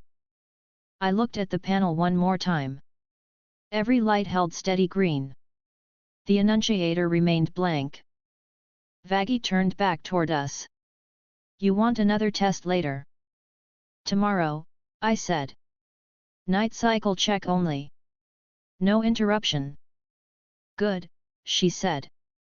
Charlie placed her clipboard on the counter and stretched her shoulders slightly. I'll reprint the manual page with the new timings, she said. Use my notes, I said. I will, she said happily. Nifty ran back from upstairs with her dust cloth and smiled up at Charlie. Vents all clean. Thank you, Charlie said warmly. Alastair had not moved from his usual place. His tone was still cheerful when he spoke. A most productive morning, he said. Order and safety restored. How inspiring. Charlie smiled politely. It's nice to know things work. He inclined his head. Indeed. I opened the manual to the capacity section and added a new subsection with even lettering. Failover procedure and verification. Controlled outage simulated at 9:07. Generator assumed load in 17 seconds. Secondary outage simulated at 9:30. Generator response 12 seconds. No critical system deviation during power loss or restoration. Annunciator displays, test OK, main, gen mode. Drills conducted, E2H press, VENTA dust, DFR open all cleared. Total downtime 20 seconds, acceptable range. Response roles. Charlie, panel readout, log times. Vaggie, door monitoring. Husk, boiler and generator observation. Nifty, vent inspection. Angel dust, no action required during test. Next test. Night cycle confirmation, generator standby mode. I signed the bottom and replaced the manual on its hook. Charlie read it over my shoulder. Looks good, she said softly. I'll copy it clean. Yes, I said. The rest of the day moved at a calmer pace. The guests remained quiet. Scrap came down for water and returned upstairs quickly. Blair spent half an hour on the couch sewing and left without speaking. Pike asked Husk for a second cup of coffee and said nothing else. Moss didn't appear. At noon, the annunciator flashed briefly KW drain. Husk sighed and cleared it with the now practiced motion. He looked up and said, "Sign still works." "Yes," I said. Charlie wrote the event in the log without looking away from the panel. At 1, Nifty replaced the panel cloth and polished the annunciator window again.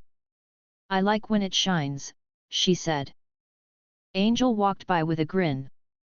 "You like anything that shines?" "I like things clean," she said firmly. "Same difference," he said. At 2, I checked the generator oil level and fuel reserve. Both stayed at safe lines. I tightened one clamp and cleaned the dust from the regulator fan. The hum was smooth. I returned upstairs. Charlie smiled when she saw me.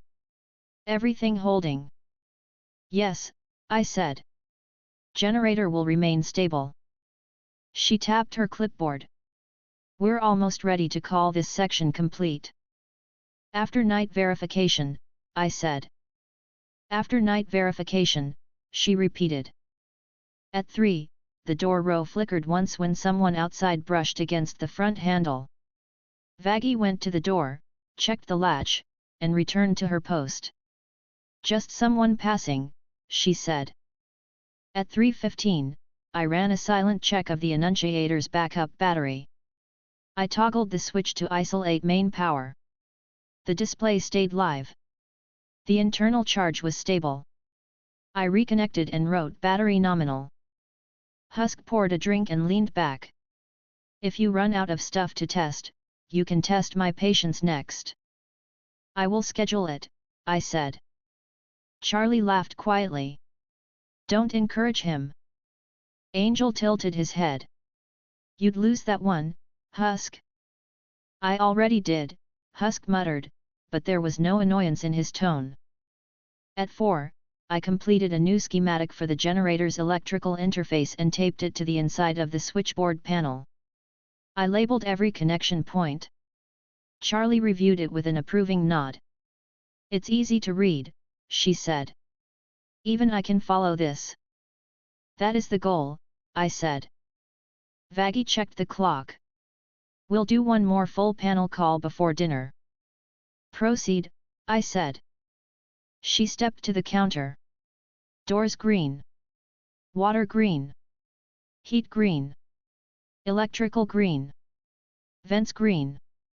Boiler mark steady." "Logged," Charlie said. At 5, dinner was served. The guests ate quietly. Ma stayed longer than usual and said, "Soup's hot," before leaving. Charlie took that as progress. At 6, I wrote the final lines of the day, failover simulation complete. All staff performed roles correctly. No anomalies. System verified. Charlie leaned against the desk beside me and smiled.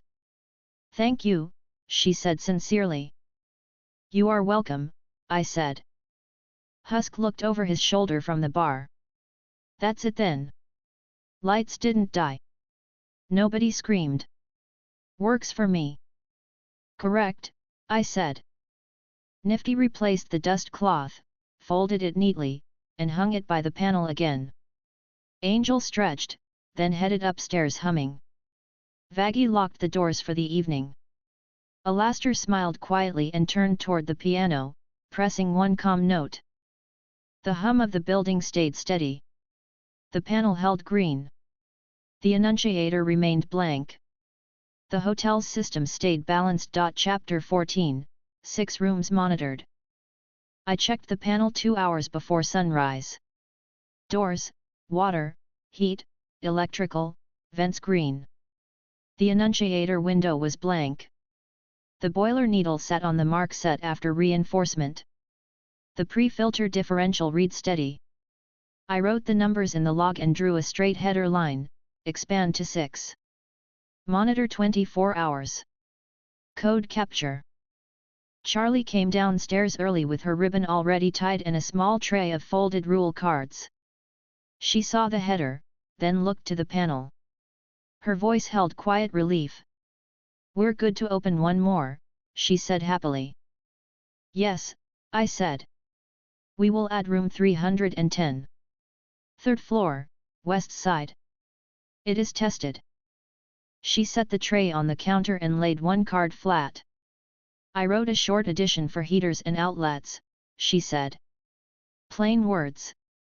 No heavy devices on the same outlet." "Good," I said. "It reduces calls."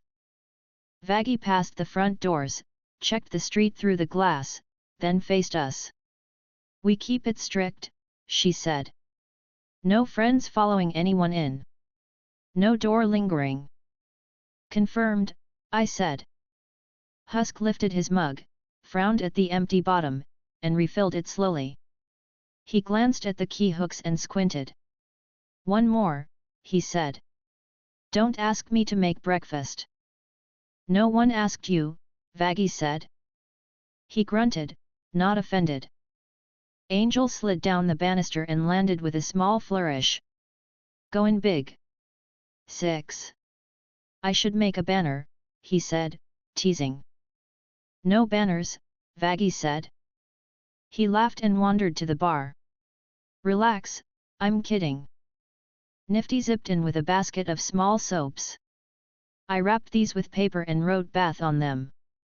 They're cute." "Clean." "Cute clean," she corrected quickly. "I'll put one in 310. "Proceed," I said. Alastair appeared near the piano, hands folded behind his back, smile steady. His tone stayed light. "Another resident for our little establishment. How very ambitious." "Methodical," I said. He chuckled quietly. I checked 310 once more before we opened the door to the street. The hinge screws were tight. The reed switch aligned with the magnet in the door edge. The fan bracket was firm. The radiator valve guard seated cleanly. The outlet label one device at a time sat straight. I ran water for 30 seconds and felt the trap for seep. Dry. I wrote 310 verified, 06:22 in the log. Back in the lobby, Charlie gathered the rule card, the key, and a folded towel. She looked at me. "Whenever you're ready." "Morning routine first," I said. She faced the panel and read in a clear tone. "Doors green. Water green. Heat green. Electrical green. Vents green. Guests 5, all closed. Boiler at mark. Generator standby." "Approved," I said. I initialed the line. Vaggie opened the front door an inch, scanned the street, then stepped out alone. She walked to the sidewalk, looked both directions, then returned. No one loitering. 2 passers-by. No one watching the door, she said. "Proceed," I said. Charlie opened the door completely and kept her stance relaxed but steady. "Hazbin Hotel," she said gently. "1 room available. Rules posted. No violence, no clients, no drugs, no weapons drawn. Heat and water inside. Help is available." Her voice did not carry far, but it did not need distance. It needed clarity. 2 figures looked over from the alley mouth and kept going. A third figure, taller and heavier in the shoulders, slowed. He was a sinner with a square jaw, a scar across his chin, and a pair of stubby horns. His jacket was torn at the elbows. He watched the door, then the panel, then Charlie's face. He stopped a step inside the threshold without fully entering. Vaggie stood to the side with her spear, calm and ready. "Inside if you're in," she said. "Don't block the door." He stepped over the threshold, eyes scanning the lobby. "Name's Gage," he said. "You really got heat and a lock." "Yes," Charlie said, warm and steady. "We have rules. We'll ask you to help keep things clean. You can sleep without trouble." He looked at the rule card on the counter and read slowly. His jaw set at no clients, and then eased when he worked past it. I don't bring anyone, he said. I don't want anyone. Fine, Vaggie said. If you fight, you leave. Got it, he said. He didn't sound eager. He sounded tired. Husk slid the clipboard across the counter and tapped the line for his name. Sign it, he said. Gage took the pen in an awkward grip, wrote his name, and set the pen down carefully as if it might break. He kept his eyes on the paper when he spoke. I'll pay with work, he said. If you want. We take work, Charlie said gently. We'll talk about it later. For now, you rest. Angel leaned on the counter and smiled. You'll like the showers, he said. Pressure's real. Gage made a quiet HNH sound that could have been a laugh or a grunt. He looked at me when I stepped closer with the key. Room 310, I said. Third floor. Follow the rules on the card. Do not adjust the radiator. Do not run heavy devices at the same time. If something fails, report it and step away. Do not try to fix it yourself. He nodded without argument. Charlie handed him the towel and the rule card. I'll show you the way, she said, moving around the counter. She kept her pace steady and did not walk behind him. She did not walk in front either. She chose a distance that let him move without feeling followed. I watched the guest status row. 310 turned yellow, then green. Water did not surge beyond the normal pattern. Heat did not spike. The annunciator remained blank. Vaggie closed the door with a firm hand and checked the latch. She looked at me. I'll stay on the lobby, she said. Proceed, I said. Husk raised his mug. Welcome, Gage, he said to the empty stairwell in a flat tone, then drank. The sarcasm faded halfway through the sip. He swallowed and set the mug down without another comment. Angel rolled his shoulder and grinned. 6 and counting, he said. Counting is my job, I said. He laughed. Nifty darted past, placed a wrapped soap on the housekeeping tray, and made a small mark with a pencil on her inventory page. She whispered done under her breath and zipped back toward the hallway. Alastair's eyes followed the exchange from his place by the piano. His smile did not change. He did not speak. The first hour of 6-room operation began. I stood by the panel and logged small events. 07:42 310 door cycle normal. 07:49 kW drain clear, husk sign effective. 08:05 vent A dust, nifty cleared in 32 seconds. Charlie returned from upstairs with a restrained smile and a bit of tension around her eyes that eased as she reached the desk. He said thank you, she said quietly. He didn't look happy. He looked like he was trying. Acceptable, I said. She nodded and stood beside me, watching the panel as if it were something like a heartbeat. Her shoulders settled. At 8:30, the annunciator flashed W3E load for 2 seconds. I tilted my head toward the stairs. The code cleared on its own. Angel called down from the hall, it's the iron. Done. His voice did not carry stress. He had learned the pattern.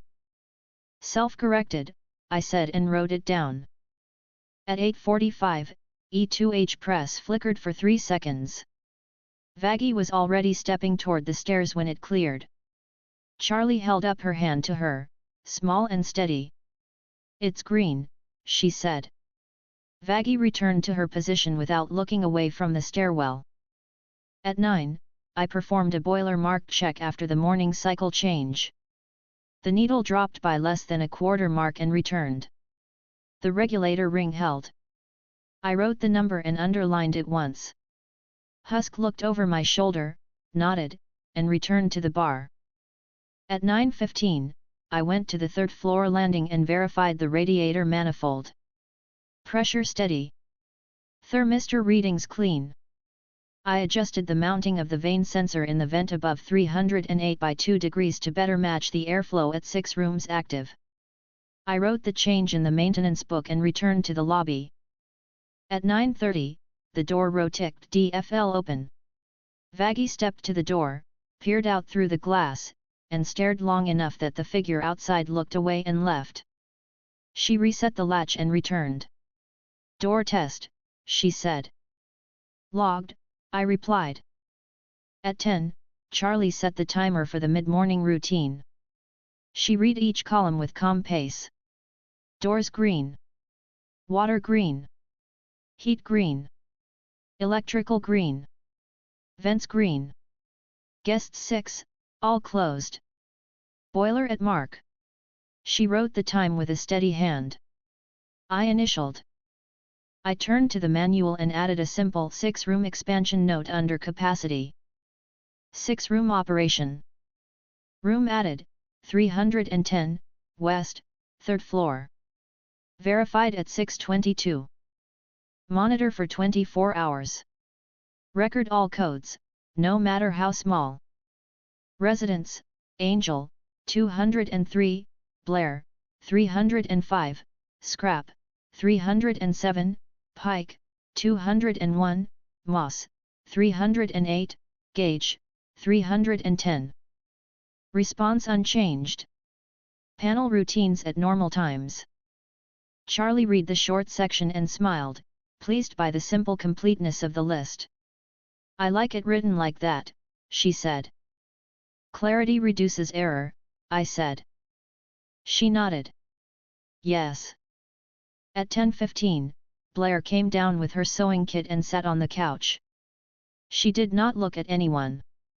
She opened the kit and checked thread ends with routine calm. Angel commented without teasing. You keep those stitches tight. I respect that. Blair didn't respond. At 10:20, the annunciator flashed E3W drip. I looked toward the stairs. Charlie and I moved together. We went to 310. Charlie knocked with 2 even taps. Gage opened the door a fraction and then fully when he saw us. Sink, I said. He stepped aside. The compression fitting had a bead. I set the wrench, tightened 1/4 turn, then tested with a dry finger. No bead. Report if you see water, I said. Do not attempt repair. He nodded. I didn't touch it, he said, defensive and flat. I know, I said.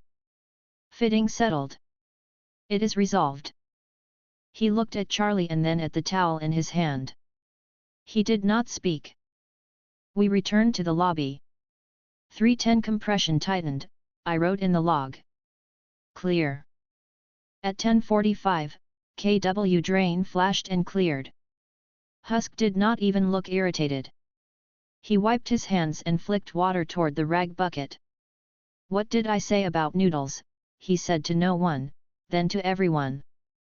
Angel raised a hand. Not me. Husk rolled his eyes and refilled his mug, smaller than usual. At 11, the vent code ticked vent C dust and went green after 30 seconds. Nifty came down with a small wad of cloth on her brush. Pocket lint, she said, proud. Dispose, I said. She did. At 11:15, I checked the annunciator backup battery and wrote the voltage. Healthy. I reseated the window frame and tightened the right screw by a half turn. The frame sat flush. Charlie leaned against the counter and watched my hands. How many screws have you tightened today? She asked, voice amused. 9, I said. 10 if the next one is loose. She smiled. I knew you'd count. I did not answer that. At noon, we served a plain meal. The guests came down in their current pattern. Pike ate first and fast, said thanks to Husk, then left. Moss took hers to go. Blair sat apart with her bowl and sewing kit, eating with slow, neat motions. Scrap ate with eyes down and shoulders tense, then relaxed when Angel told a quiet joke and Husk didn't chase him off. Gage came down last, watched the group, stood near the stairs, then sat on the far chair where he could see the door and the panel at the same time. He ate carefully. He scraped the bowl clean, then took it to the sink and washed it, then hesitated like he wasn't sure if he should dry it. Nifty took it from him and dried it. He nodded once. He did not smile, but his shoulders loosened a fraction. The annunciator flashed DK open.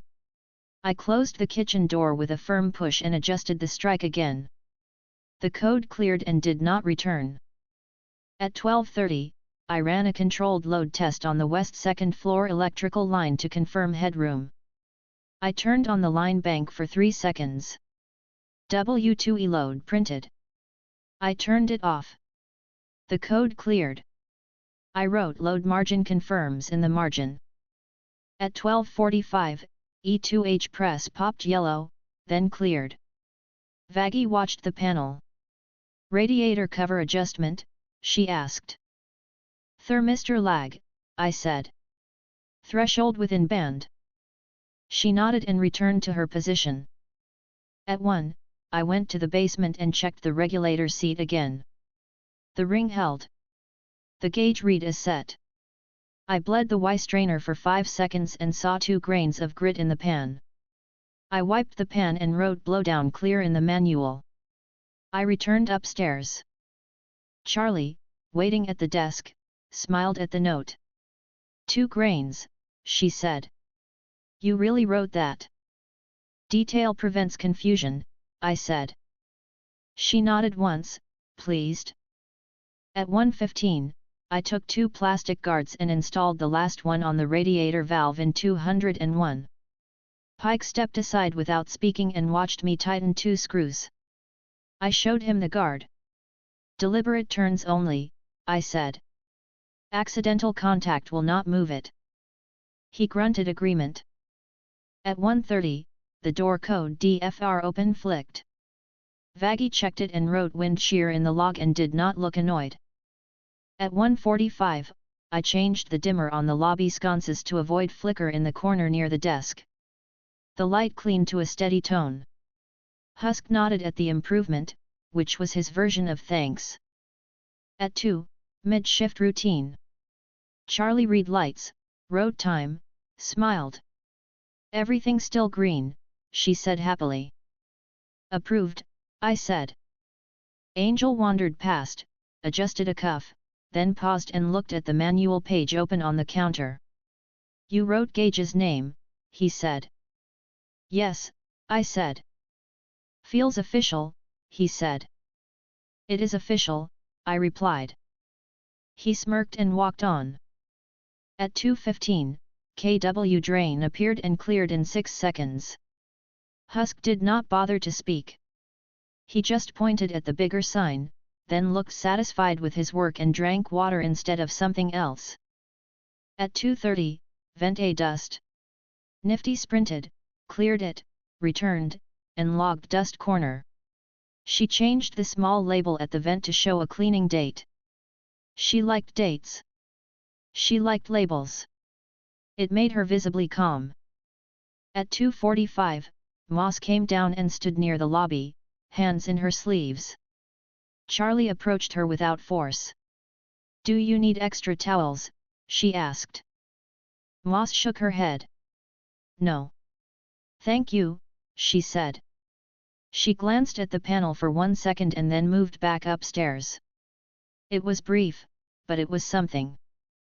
At 3, I made a simple placard for each floor maintenance box with the 6 room occupant names and numbers so responders could find rooms fast. I wrote in block letters. I taped them below the switch. Vaggie looked at them on the 2nd floor, nodded once, and said, good. That was enough. At 3:15, E3W drip flashed again. We went to 310. Gage opened the door at the first knock. He had the towel hung neatly over the chair rail. I checked the sink and found a different fitting with a damp edge. I tightened it 1/8 of a turn. Dry. Report if it returns, I said. He looked at me like he had expected to be blamed. He wasn't. All right, he said, calm. Charlie smiled and placed a spare rule card on his dresser. In case you lose yours, she said gently. He nodded once.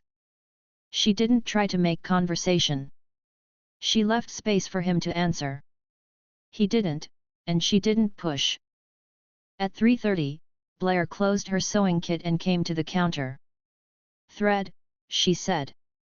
Charlie gave her a replacement spool without hesitation. Blair took it and went back upstairs. She kept the exchange short and tidy, which fit her pattern. At 3:45, the annunciator printed W2E load. It cleared in 2 seconds. Angel yelled, Hare took it, from upstairs, pleased with his own timing. Acceptable, I said aloud and wrote it. At 4, mid-afternoon routine. Charlie read. Vaggie checked doors. Husk underlined the boiler mark. Nifty put a tiny check by vents. I initialed. The row for guests showed 6 green. I boxed the row and wrote 6 steady. At 4:15, I drew up a 1-page addendum for the manual, 6 room monitoring events captured. I listed each code and time with the resolution. I left space for the rest of the day. At 4:30, I made small, printed cards for each room that matched the rules but included a line, if a code appears for your room, we may knock to check. You do not need to panic. We will fix it. I did not add smiley faces. Charlie nodded, satisfied with the language. We posted them behind each door with 2 pieces of tape. At 5, dinner. The routine repeated. The only change was small. Gage moved from the far chair to the table after a moment's thought, sat near the edge, and did not reach for conversation or for silence. He ate. When he finished, he wiped his hands on a napkin instead of his jacket. He stood, nodded toward Charlie in stiff gratitude, and left the bowl near the sink. Nifty grabbed it immediately and washed it. Husk didn't scold anyone. Angel teased Husk about the sign again. Husk said shut up without bite. At 5:30, the alley open flicked and cleared. Vaggie checked the latch, then looked down the alley. 2 sinners passed without looking in. She returned. Clear, she said. At 6, evening routine. Charlie read the panel with a small, private smile she didn't try to hide. Doors green. Water green. Heat green. Electrical green. Vents green. Guests 6, all closed. Boiler at mark. She wrote the time. I initialed. We stood a moment in the shared calm of a grid of green. At 6:15, I did a fast second floor walk with the toolkit. I tightened one door handle set screw on 205. I adjusted the plate on a light switch so it sat flush. I oiled a hinge that squeaked when opening. I returned to the lobby and wrote minor handled with 3 bullets, 205 handle, switch plate flush, hinge oil. At 6:30, Nifty stitched a small tear in a hallway runner she had spotted. She knotted the thread and smoothed the fabric. I like it when edges don't curl, she said, pleased. At 6:45, vent C dust flashed and cleared. Nifty ran to the duct with her brush and returned in 70 seconds, slightly annoyed with herself for the time, then relaxed when I wrote 1:10 acceptable without comment. At 7, I went to the basement and put my hand on the regulator housing. Warm. Not hot. I checked the lock ring. Tight. I wrote the temperature estimate in the margin and returned upstairs. Charlie asked softly, is it okay? Yes, I said. Holding. She relaxed, visibly. At 7:15, I brought a small box of spare reeds to the lobby and checked the FRONTR alignment once more. It was within tolerance. I wrote front our read stable in the log. At 7:30, Angel tried to balance a wig head on the top of the stair post. Vaggie gave him a warning look. He removed it with a grin and said, "I was bored." "Be bored quietly," she said. He saluted and went upstairs humming. At 8, nightly mid-check. The panel stayed green. The annunciator showed nothing. The boiler needle did not drift. The vents column did not flicker. At 8:15, I updated the capacity section with the day's codes so far. I wrote in block letters and kept the list tight. Charlie stood next to me and read each line as I wrote it. She smiled when I printed E3W drip resolved X2, 310 fittings. "Clear language helps," she said. "Yes," I said. At 8:30, Gage came down, walked to the panel without approaching too close, and stood looking at the codes key for 20 seconds. He did not touch anything. He looked at the empty annunciator window for 5 seconds. He looked at the green lights. He turned away and went back up. He did not speak. That was fine. At 8:45, the door code DFRONTL open ticked for 1 second. Vaggie made a tiny face at the door and pushed it shut. She locked the bolt cleanly and tested the read with her magnet. She wrote draft and did not exaggerate it. At 9, we ran the night routine. Charlie read. Doors green. Water green. Heat green. Electrical green. Vents green. Guests 6, all closed. Boiler at mark. She wrote the time. I initialed. The next hour was quiet. Scrap came down for water and returned. Blair did not come down. Pike did not come down. Moss did not come down. Angel did 2 circuits of the lobby out of boredom and then went to watch something low on a tiny television. Gage stayed in his room. Husk wiped the bar twice. Nifty folded rags and sorted them by size and color again. Alastair watched the room with an unchanged smile and no comment. At 10, I did a final 6-room pass with the toolkit and the log. I listened at each door. Water flowed, then stopped.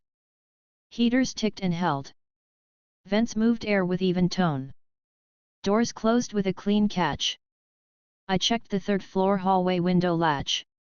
It sat firm after last week's adjustment. I returned to the lobby and wrote the times, each with a short note. At 10:30, the annunciator flashed W2E load. It cleared. Angel called down, "Done," even though we didn't ask. "Logged," I said. At 10:45, I checked the fuel gauge in the basement. Safe. I checked the low point drain pan. Dry. I checked the pre-filter bowl. Clean. I wrote those 3 words in the margin with times. At 11, the panel still held. The annunciator was blank. The row for guests remained green. Charlie stood only a foot away now, tired but pleased. "We're going to keep this up," she said softly. "We can do 6. "Yes," I said.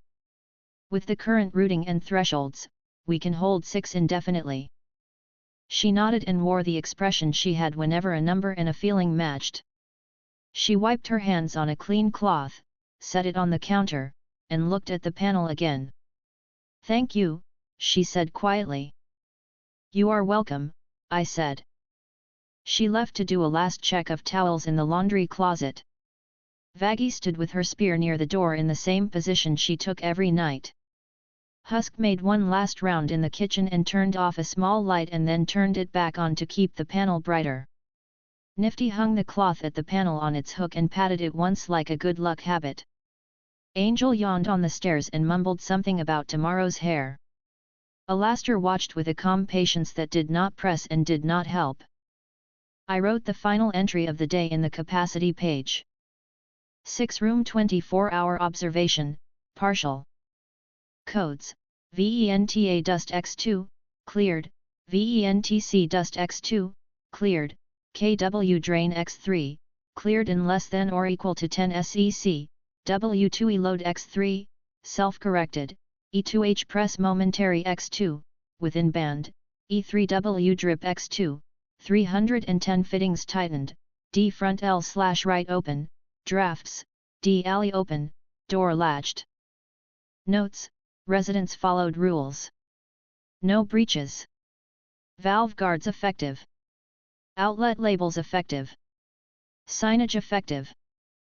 Next, complete 24-hour log on next cycle.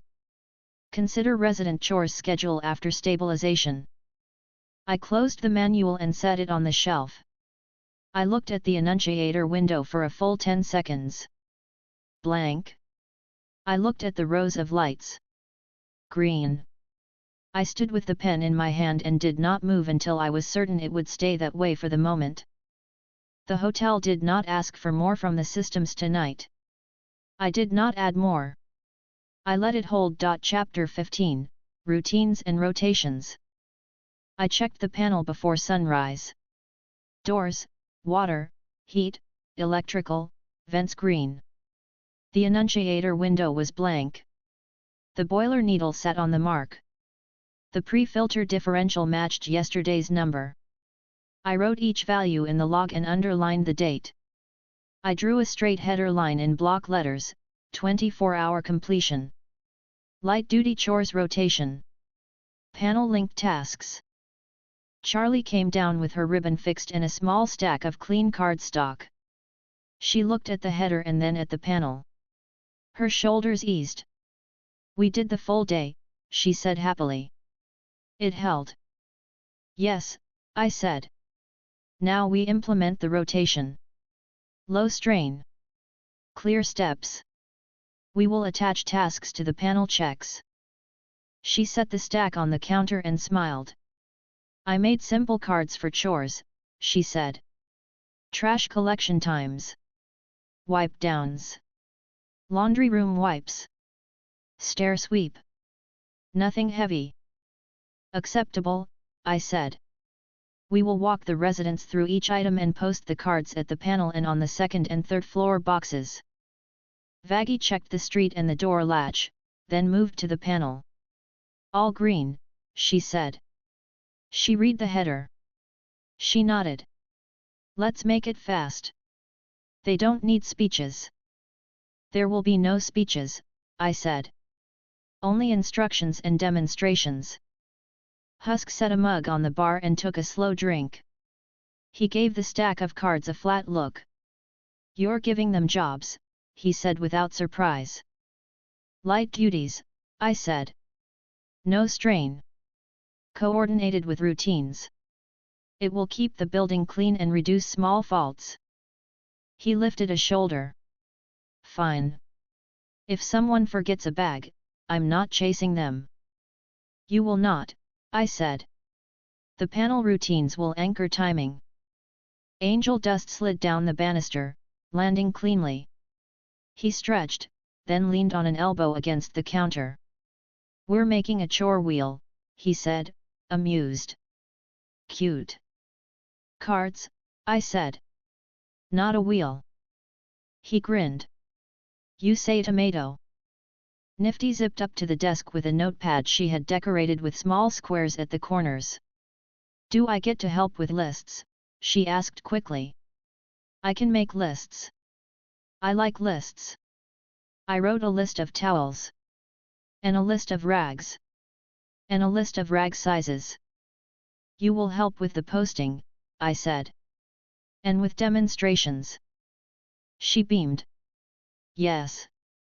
Alastair appeared near the piano, hands folded behind his back, smile steady as always. Jobs all around, he said lightly. How very civic-minded. It is maintenance, I said. He chuckled softly and did not interfere.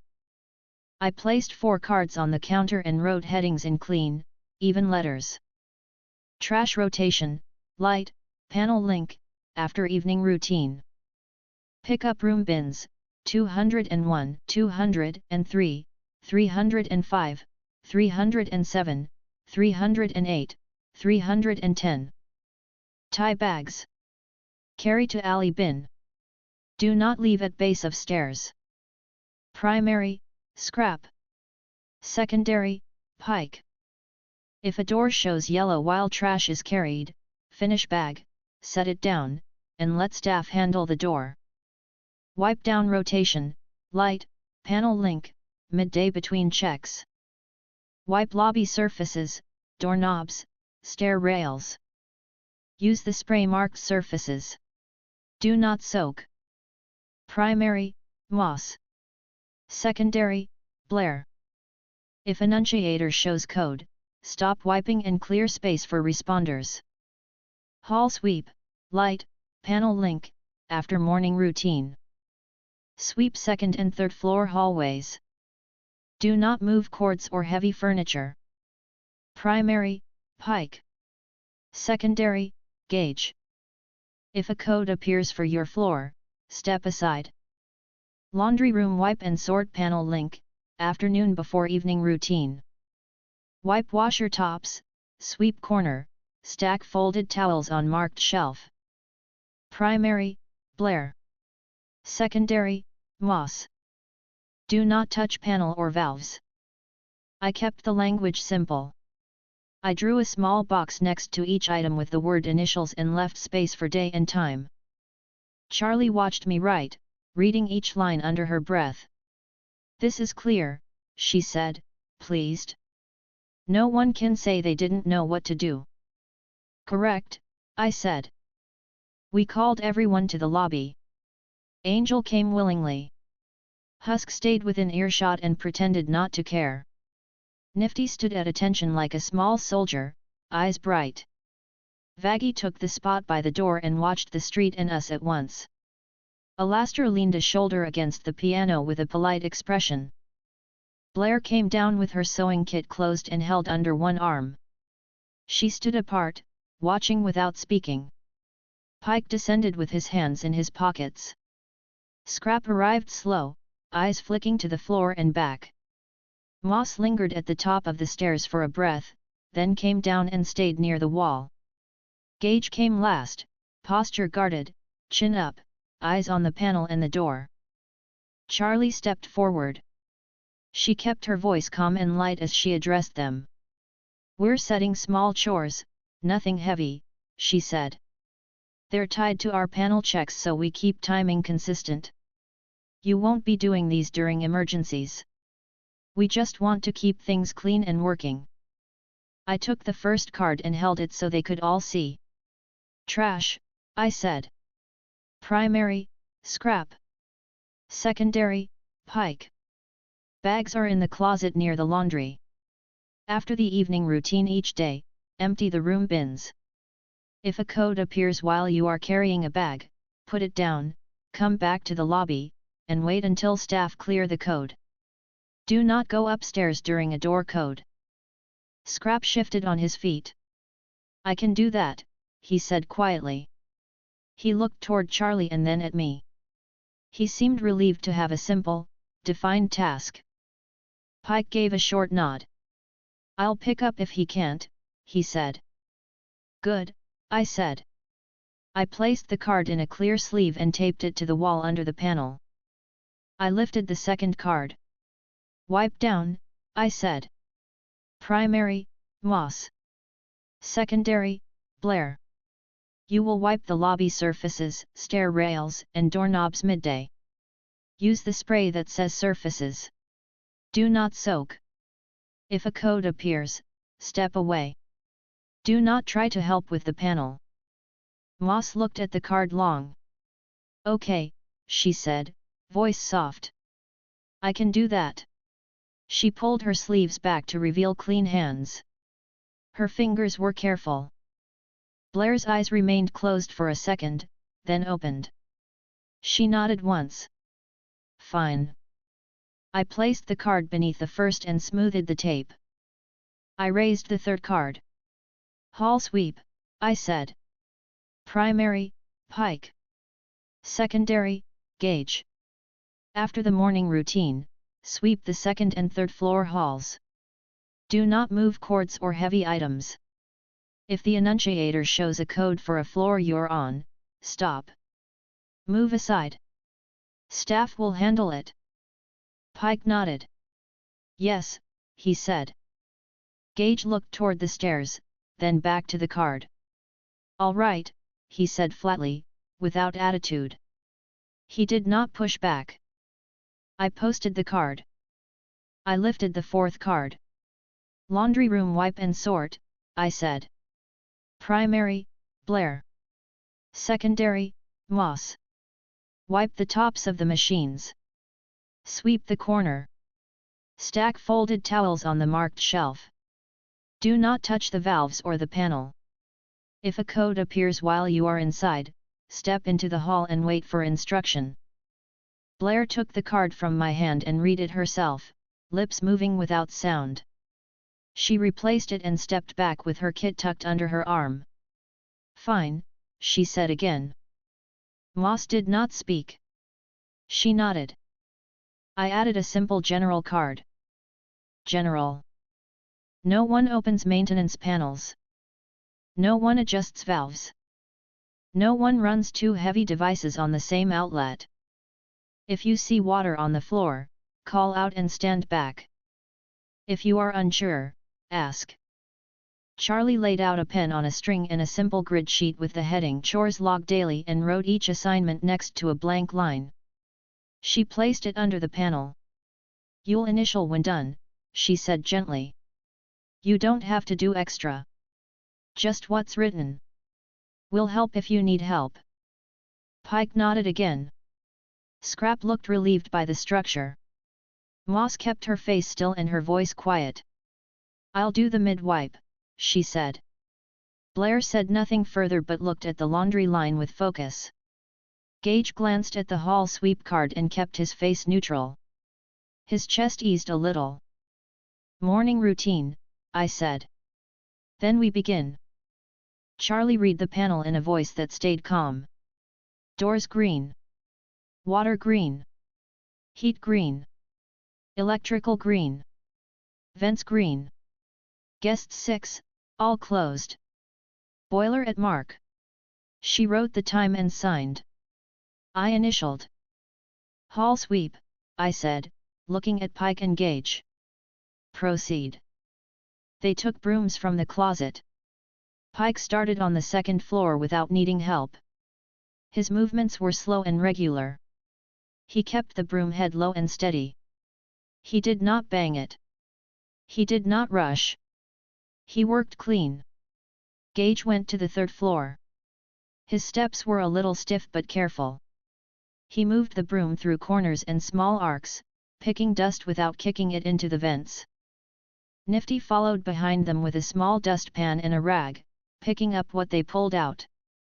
Good lines, she said to Pike when he made a neat stack of dirt on the dustpan edge. He grunted a little. It sounded like thanks. She said to Gage, careful by the vent, and he was careful. She smiled. I stayed in the lobby with the others. Husk poured a drink and adjusted a glass on the shelf so it aligned. Angel tilted his head and watched the process, amused but not hostile. Alastair's smile did not move. The enunciator flashed vent B dust. I listened for a step on the stairs. Nifty said, I see it, and reached with her brush. The code cleared in 40 seconds. She came downstairs, wrote dust line in tiny letters at the chores log, and tapped the clock with her finger with a small satisfied noise. Mid-wipe after lunch, I said to Moss when she returned to the lobby. You will do the surfaces after the midday routine. She looked at the card again. Okay, she said. Her voice was firmer than earlier. Pike and Gage finished the sweep. Pike brought the broom down, emptied the pan into the bin, and initialed the log neatly with Pike. Gage wrote his name in block letters. He did not look at anyone while he wrote. He put the broom back where he got it and checked the closet door closed properly. I checked both floors for missed corners. Pike had left a straight edge under the radiator on the second floor. I nudged it with my toe and brushed it into a pan. He saw and made a small tisk noise at himself under his breath. He did not need correction. Gage had left a tiny pile at the base of the stairs. He returned on his own and picked it up, then went back up without asking. I wrote both observations in the log as part of the rotation. The morning moved as it had been moving. The door row flicked once for a draft and settled. The water column flashed KW drain and cleared immediately when Husk turned the trap. The electrical column printed W2E load and cleared with Angel's small OK, I'm done. The heat column did not throw codes beyond its normal band. At midday, Charlie set the timer for the routine. She read. Doors green. Water green. Heat green. Electrical green. Vents green. Guests 6, all closed. Boiler at mark. She wrote the time. I initialed. Wipe down, I said, turning to Moss. Proceed. Moss took the spray and 2 cloths. She looked at the card again. She turned the sprayer to mist. She wiped the counter, then the door handle, then the stair rail. She did not soak surfaces. She moved in clean passes. She did not leave streaks. She returned the bottle to the closet and folded the cloth with the wet side in. Done, she said. Initial, I said, pointing to the log. She wrote Moss next to the line. Her handwriting was even. Blair watched quietly from the couch, sewing in her lap. Charlie looked at her and then at the laundry card. Laundry wipe before evening, she said gently. Blair nodded once. I'll do it, she said. She stitched a seam on her sleeve with steady hands. At 1, the annunciator flashed E3W drip for 310. I looked at the stairs. Gage appeared before I said anything. Sink bead, he said evenly. Small. I didn't touch it. Stand in the hall, I said. We will handle it. He stepped aside. I tightened the second compression fitting by a hair. It cleared. I wiped the joint and checked with a dry finger. Dry. Return to normal, I said. He nodded and went back inside. He closed the door softly. The guest status row showed green. At 1:15, Vent A dust flashed and cleared with Nifty's brush. She wrote Vent Corner on the chores log and added a small check in the panel log, which made her proud.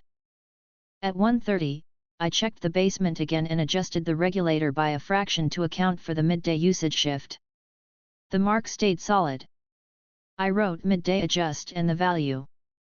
At 2, Husk stepped to the counter and read the chores cards like he was checking the scoreboard.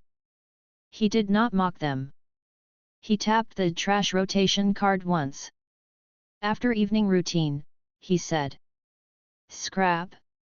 Pike back up. Correct, I said. Scrap heard his name, looked over, and nodded quickly. At 3, I brought Blair to the laundry room to demonstrate the wipe. Spray once per machine, I said. Use cloth. Wipe corners and handles. Sweep dust into the pan. Stack towels on the shelf with edges forward. Do not move bags or open valves. Blair listened without moving her face.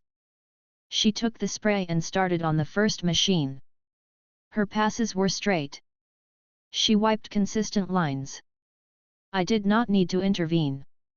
She swept the corner and did not chase dust under the machines. She stacked the towels with edges pointing forward and matched the stack height to the shelf mark. She returned the spray to the hook and placed the cloth in the used bin. Done, she said. There was no pride in her voice, but there was no resistance. Initial, I said. She wrote Blair in small letters. She left the room without asking for approval. At 3:15, KW drain flashed. Husk cleared it, then added a line to his bigger sign with a marker, whatever you think belongs in the sink doesn't. Angel snorted and put his hands up. Not me. Vaggie stood near the door and did her perimeter checks. She watched the street, calm and alert. She had accepted the chores rotation faster than I expected. It gave her predictable movement to coordinate with the panel. At 3:30, Moss did a second, small wipe down without being asked because someone had left fingerprints on the glass. She did not say anything.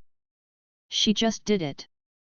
She initialed with a small M next to the extra line Charlie had added for voluntary.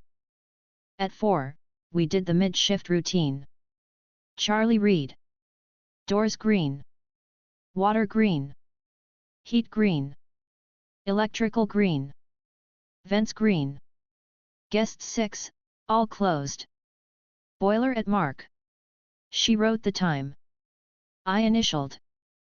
Nifty wrote vents clear in tiny script beside it. At 4:15, I printed small cards that matched the chores and taped them at the second and third floor maintenance boxes. I wrote names next to each. I wrote Ask Charlie or Ferris for help. I tied a pencil to each box on a string. Pike looked at the card on the second floor and nodded once, like he understood it better when it was where he worked. Gage looked at the third floor card and ran a finger along the line with his name, then removed his hand quickly. He did not look embarrassed. He just didn't want to mark the card. At 5, dinner. The routine stayed consistent. Scrap ate slow and relaxed his shoulders by the time he finished. Blair ate with her kit next to her. Moss kept her bowl close and didn't look around much. Pike ate quickly without wasting motion. Gage came late, watched the door and the panel, ate without dripping or making noise, and left the bowl near the sink. Nifty had already stepped in to wash it. At 5:30, the alley open flashed and cleared. Vaggie checked it and returned. She wrote wind without comment. At 5:45, Blair went to the laundry room and did the wipe and sort without being told. She initialed the card. She returned to the lobby, took the sewing kit, and sat for 10 minutes in silence. She then stood and went upstairs. No fuss. No delay. At 6, evening routine. Charlie read. Doors green. Water green. Heat green. Electrical green. Vents green. Guests 6, all closed. Boiler at mark. She wrote the time. I initialed. Trash rotation, I said, turning to Scrap and Pike. Proceed. Scrap took the bags from the closet and moved quickly up the stairs. He knocked softly on each door where a bag had been set near the bin. He emptied each bin into the bag without making a mess and tied it tight. He placed the bags by the head of the stairs, not blocking the way, exactly where I had marked tape lines on the floor. Pike followed him up without being asked, took the filled bag down, and carried it to the alley bin and returned for the next. They did not talk. They moved in clean rhythm. It took 12 minutes to collect all bags and carry them out. They initialed together. Scrap, messy but readable. Pike, neat. During the trash cycle, the annunciator flashed DFR open. Vaggie stepped to the door, blocked the entrance with her body, and gave a neutral stare to a passerby who had put a hand on the handle. They left. She closed the door. Do not open during trash, I said to no one in particular. She nodded like I had spoken to her anyway. She locked the bolt, then unlocked it again after the last bag was out. She wrote door challenge during trash, resolved in the log. At 6:20, vent C dust flashed and cleared. Nifty ran to the vent with her brush, cleared it, and returned with a hair wad she held up like a prize before disposing of it. She wrote hair on the chores log again. At 6:30, I checked the alley bin and verified lids closed. No spills. No mess in the stairwell. I wrote trash cycle clear and the time. At 6:45, I called the residents one by one to initial their next day tasks on the panel card. I did not ask for speeches. I pointed to the line. They initialed. Pike in his neat hand. Moss in her even scribs. Blair in a small, sharp print. Scrap with a messy mark. He then slowed down and wrote carefully a second time. Gage wrote in block letters again. He did not look up. He stepped aside for the next person. Angel watched the process from the couch. "This is adorable," he said. "We're a real household." "We are a building with routines," I said. "Same thing," he said, amused. Husk stepped behind the bar and wiped the counter. He looked satisfied with the way the trash cycle had moved. He did not praise anyone. He just poured a smaller drink and drank it slow. Alastair watched with an unchanged smile and did not approve or disapprove out loud. At 7, I updated the manual with a clean page. Light-duty chores rotation panel linked. Trash rotation, evening after routine scrap, P, Pike, S. 12 minutes total. Supervision, Ferris/Vaggie. Note, front door monitored during cycle. Wipe down, midday Moss, P, Blair, S. Completed without incident. No codes during wipe. Hall sweep, morning after routine Pike, P, Gage, S. Completed. Vent cleared during cycle by Nifty. Laundry wipe, late afternoon Blair, P, Moss, S. Completed. Towels stacked to mark. Notes. If annunciator shows any door code during chores, staff handle. Residents stop and step away. If drain code appears during or after dinner, Husk clears trap. Residents do not use sink until green. If vent code appears during any chore, Nifty clears. Training. Demonstrations complete 7:45 to 15:10. Residents followed instructions. No violations. Charlie read the page and smiled at the word complete. She liked completions. She liked lists that ended. At 7:15, W2E load flashed briefly. It cleared. Angel called down, "Iron's done." I wrote it. Husk rolled his eyes without irritation and cleaned his glass. At 7:30, I walked the halls again. I checked under radiators for dust lines. Clean. I pressed my hand to the vent cover near the bend. Air moved steady. I checked read alignment on 305 and 307. Solid. I returned to the lobby. At 8, we did the nightly mid-check. Charlie read. All green. She smiled and wrote it. I initialed. At 8:15, I made small, simple labels for the closet shelves, bags, cloths, spray, brooms and taped them to the shelf edges. Nifty exhaled a happy sound at the labels and adjusted 2 items to match. "This is good," she said with a nod. At 8:30, Blair came down for thread and delivered the empty spool from earlier without being asked. Charlie accepted it and gave a new one. Blair left without comment. Pike passed by and gave a short nod at the exchange. Moss stood near the glass and looked out, then returned to the stairs with a wipe in her hand and cleaned the railing again lightly, then stopped herself and put the cloth away the second she realized she was doing extra. She smiled once, a tiny thing, when Charlie said thank you. At 8:45, DFRONTL open flicked and cleared as the latch engaged. Vaggie looked at the door, then at me. "I'll oil the bolt tomorrow," she said. "I will," I said. At 9, night routine. Charlie read. Doors green. Water green. Heat green. Electrical green. Vents green. Guests 6, all closed. Boiler at mark. She wrote the time. I initialed. After the routine, Scrap stood near the panel and looked at the chores log. He ran a finger along the line with his name on the next day. He did not touch the pen. He looked at me. "I won't forget," he said quietly. You will be reminded, I said, pointing at the timer. But you should not need reminding. He nodded, relieved by the clarity. Gage stood by the stair base and watched the row of green lights. He did not speak. He went upstairs after 10 seconds. Husk dried his hands on a rag and looked at the panel with a steady expression. I didn't hate this, he said.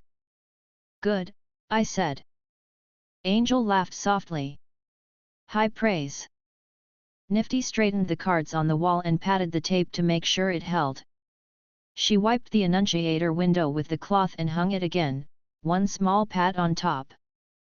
Alastair pressed a single key on the piano, let the sound die, then looked at the panel again. His face did not change. I wrote the final entry for the day. Chores rotation implementation complete. Tasks posted and initialed. Demonstrations complete. Residents performed as assigned. No violations. Codes handled by staff per routine. Benefits observed, cleaner halls, reduced dust codes after sweep, faster trash cycle, no sink overflow. Panel remained green during cycles. Annunciator served as anchor for timing. I closed the log. The panel held green. The annunciator window stayed blank. The building remained quiet in the way it should remain quiet after a long, structured day. I stood with my hands behind my back and examined the cards.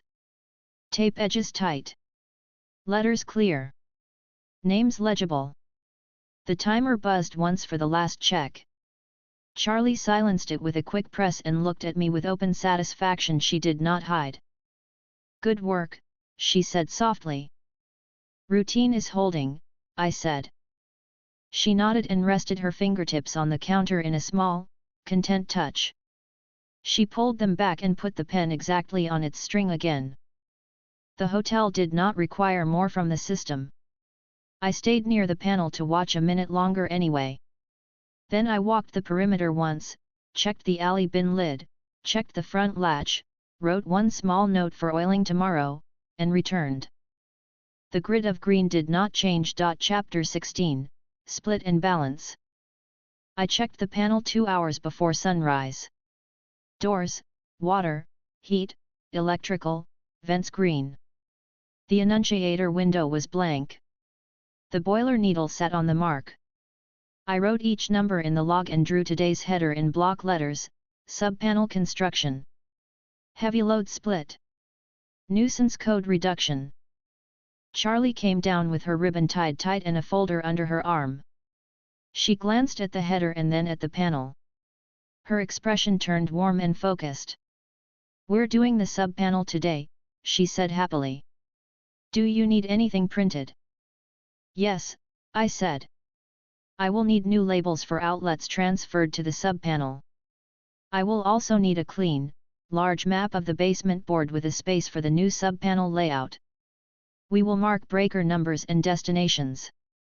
I'll get my markers, she said, energized. Vaggie stepped from the front doors, lifted the latch with a check, and scanned the street through the glass. All green, she said, nodding at the panel. If you're cutting power again, I want to know how long. Not a full cut, I said. We will do staged transfers. Generator on standby, but we will only kill one circuit at a time. No rooms will go dark except for selected outlets when moved. Good, she said. Do it when the halls are empty. Husk rubbed at the side of his neck as he shuffled from behind the bar. He looked at the log, squinted at the header, and snorted. You're making a second board, he said. A subpanel, I said. It will carry heavy draw lines so Angel's iron and dryer do not trip nuisance codes on West 2. The laundry machines, the kitchen sockets, Angel's room outlet, and the hallway service heaters will move. It will reduce false W2E load messages and smooth the draw. Husk tugged once at his shirt sleeve. Fine. Use the space left of the generator. That wall's solid. Noted, I said. Angel Dust slid down the banister and landed with a little spin for his own entertainment. He put both palms on the counter and leaned in. "You're building me my very own power line," he said, amused. "You will get a dedicated circuit with a breaker," I said. "You will still not use two heavy devices at once." He laughed. Sure. I'll behave." Nifty zipped from the corridor carrying a small tool caddy like it was a tray. "Do you need screws?" I found a box of screws. "Short ones. Medium ones. One long one," she reported with pride. "Yes," I said. "Medium, pan head, for the board box and rails." She beamed. "I'll bring them." Alastair drifted into view by the piano, hands folded behind his back, smile unchanged. "New bones for the old house," he said pleasantly. "How charming." "New circuits," I said. He chuckled and did not interfere. I went to the basement and cleared the left wall with husk. He moved a crate with his foot and set it aside. I marked the studs with a pencil, measured the height and width for the sub-panel chassis, and checked the level line twice. The frame I had salvaged from a shuttered shop fit the measurements. I set the back plate against the wall and drilled 4 holes. The anchors bit cleanly. I hung the back plate and pressed it with both hands. Firm. Charlie came down with a stack of blank labels and a laminated poster board. She set them on the workbench and smiled. "I drew a blank grid," she said. 20 slots, 2 columns. Room for notes." "Good," I said. "We will only use 8 breakers today, leave room for growth." She nodded, satisfied. I set the copper bus rails on the back plate and tightened the mounting screws. I installed the neutral bar and the ground bar, checked the insulation, and set the main feed lugs at the top. I brought over the cable I had stripped from a dead industrial line. I checked each conductor with the meter. All good. I set the sub-panel feed to tie into the main board through a new double-pole breaker I had scavenged yesterday. I mounted the breaker in the open slot on the main. I did not energize it. I tied the sub-panel feed neatly through new conduit I bent to match the path and fixed with straps at even spacing. Husk stood by the generator and watched the line of my work without comment for a while. Then he said, "Make sure there's room to get the cover off without hitting the pipe." I shifted the right side strap up half an inch and tested the clearance with the panel cover. "Clean." "Corrected," I said. He grunted in approval. I laid out the branch breakers on the bench, 4 single pole 15s, 2 20s, 1 30, 1 spare 20. I labeled each with a strip of tape and a number, SP1 through SP8. Charlie copied the labels onto the poster board grid and left blank lines for destinations. "We will move in this order," I said, pointing with the pen. SP1, kitchen heavy use outlet near the prep table. SP2, laundry machine 1. SP3, laundry machine 2. SP4, West 2 service outlet in Angel's room. SP5, hallway heater west wing. SP6, hallway heater east wing. SP7, kitchen auxiliary outlet. SP8, spare for future device. "Got it," Charlie said, writing the order next to the numbers. I opened the main board cover and traced each existing circuit by tag and by wire color. The kitchen heavy outlet had been piggybacked on a general kitchen line. That would not do. I fetched the junction box keys, opened the kitchen conduit junction above the cabinets, and pulled the heavy outlet's feed from the bundle. I capped the old feed, marked it as retired, and pulled new wire through the conduit I had installed yesterday, routed to the sub-panel. I left both ends loose for now. Angel poked his head around the basement door. "Do you need anything pretty?" he asked, smirking. "No," I said. "Figures," he said, amused. He left. Nifty arrived with the screws and an armful of wire clamps she had scavenged. I wiped the dust off, she said proudly. Good, I said. I used them to secure the new lines at exact intervals. She watched, happy to see the clamp heads line up. Morning routine, Charlie called softly from the stairs. We paused and went up together. She read the panel in a clear voice. Doors green. Water green. Heat green. Electrical green. Vents green. Guests 6, all closed. Boiler at mark. She wrote the time. I initialed. Proceed, I said to Husk. Stay with the boiler and bar. I will call before we cut any specific outlet. Fine, he said. He kept his mug in hand like a meter for his attention. Back downstairs, I finished routing the kitchen heavy line to the sub-panel. I fed the wires through the knockouts, tightened the clamps, and set SP1, tightened the lugs, and left the handle off. I repeated for the laundry machines, pulling their old feeds from the general line and giving each its own run. I bent conduit cleanly, no kinks. I measured twice and cut once. Each elbow lined up with studs. I strapped each at defined spacing. I set SP2 and SP3 for the laundries. For SP4, I ran a clean conduit up through the west riser to the second floor service closet, then across the ceiling to Angel's room. I set a junction box above his door, dropped a new cable to his outlet, and tied off the old feed behind the plate. I labeled the old feed and kept it inside the box with a clear Do Not Use tag. For SP5 and SP6, I identified the hallway service heaters lines in the riser. They had been sharing a general lighting circuit.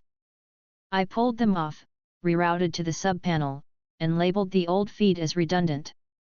I tested each heater with the meter and recorded base resistance. For SP7, I picked the auxiliary kitchen outlet near the refrigerator.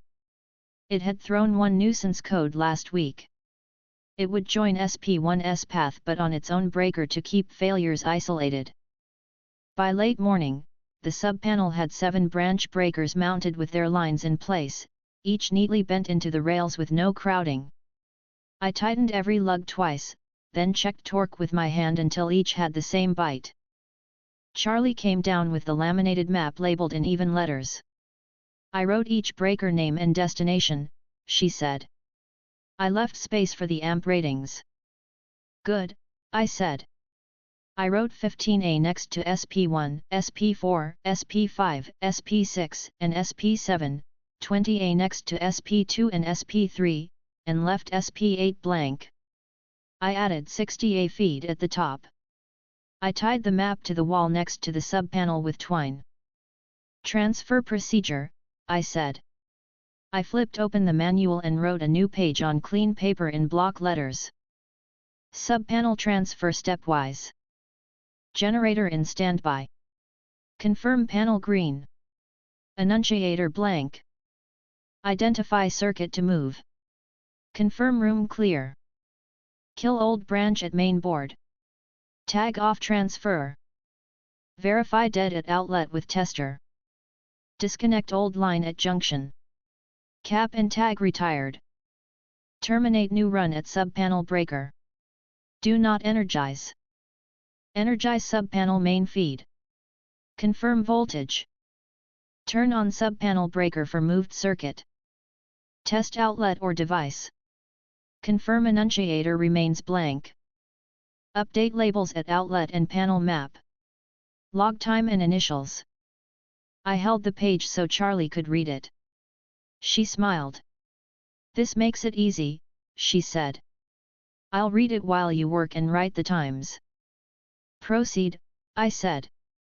We started with the kitchen heavy use outlet. I told Husk, kill K heavy old, and he flipped the marked breaker on the main. I tested the outlet. Dead. I disconnected the old line at the junction above the cabinets, capped it, tagged it retired, and tucked it back into the box. I returned to the sub-panel and tightened SP1's lugs one more time. I checked the feed breaker for the sub-panel. Off.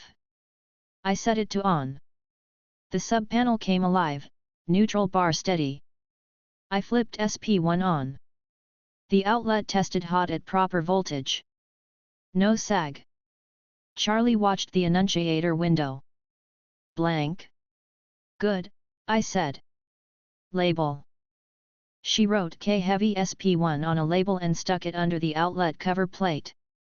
She wrote SP1 K-heavy on the map and initialed the time. I added it to the log in block letters. We repeated for the laundry machines. I killed the old line at the main, tagged it, verified dead at each machine, disconnected the bundle in the ceiling junction, capped and tagged it, and dropped the new lines from the sub-panel. I flipped SP2 and SP3 on. The machines powered cleanly with no spark and no code. Husk stood in the laundry doorway, arms crossed, and grunted when the tumblers turned. Good, he said. He did not smile, but his tone lightened. Hall heaters next, I said. I killed the old general lighting circuit that still carried them. The hallway lights dimmed by half but stayed on due to the split. I verified the heaters were dead, tied them off at the riser junction, and fed them to SP5 and SP6. I clicked both on. The heaters breathed to temperature without swinging the electrical column. The panel stayed green. Angel stuck his head into the hall. It's not freezing, he said with mock delight.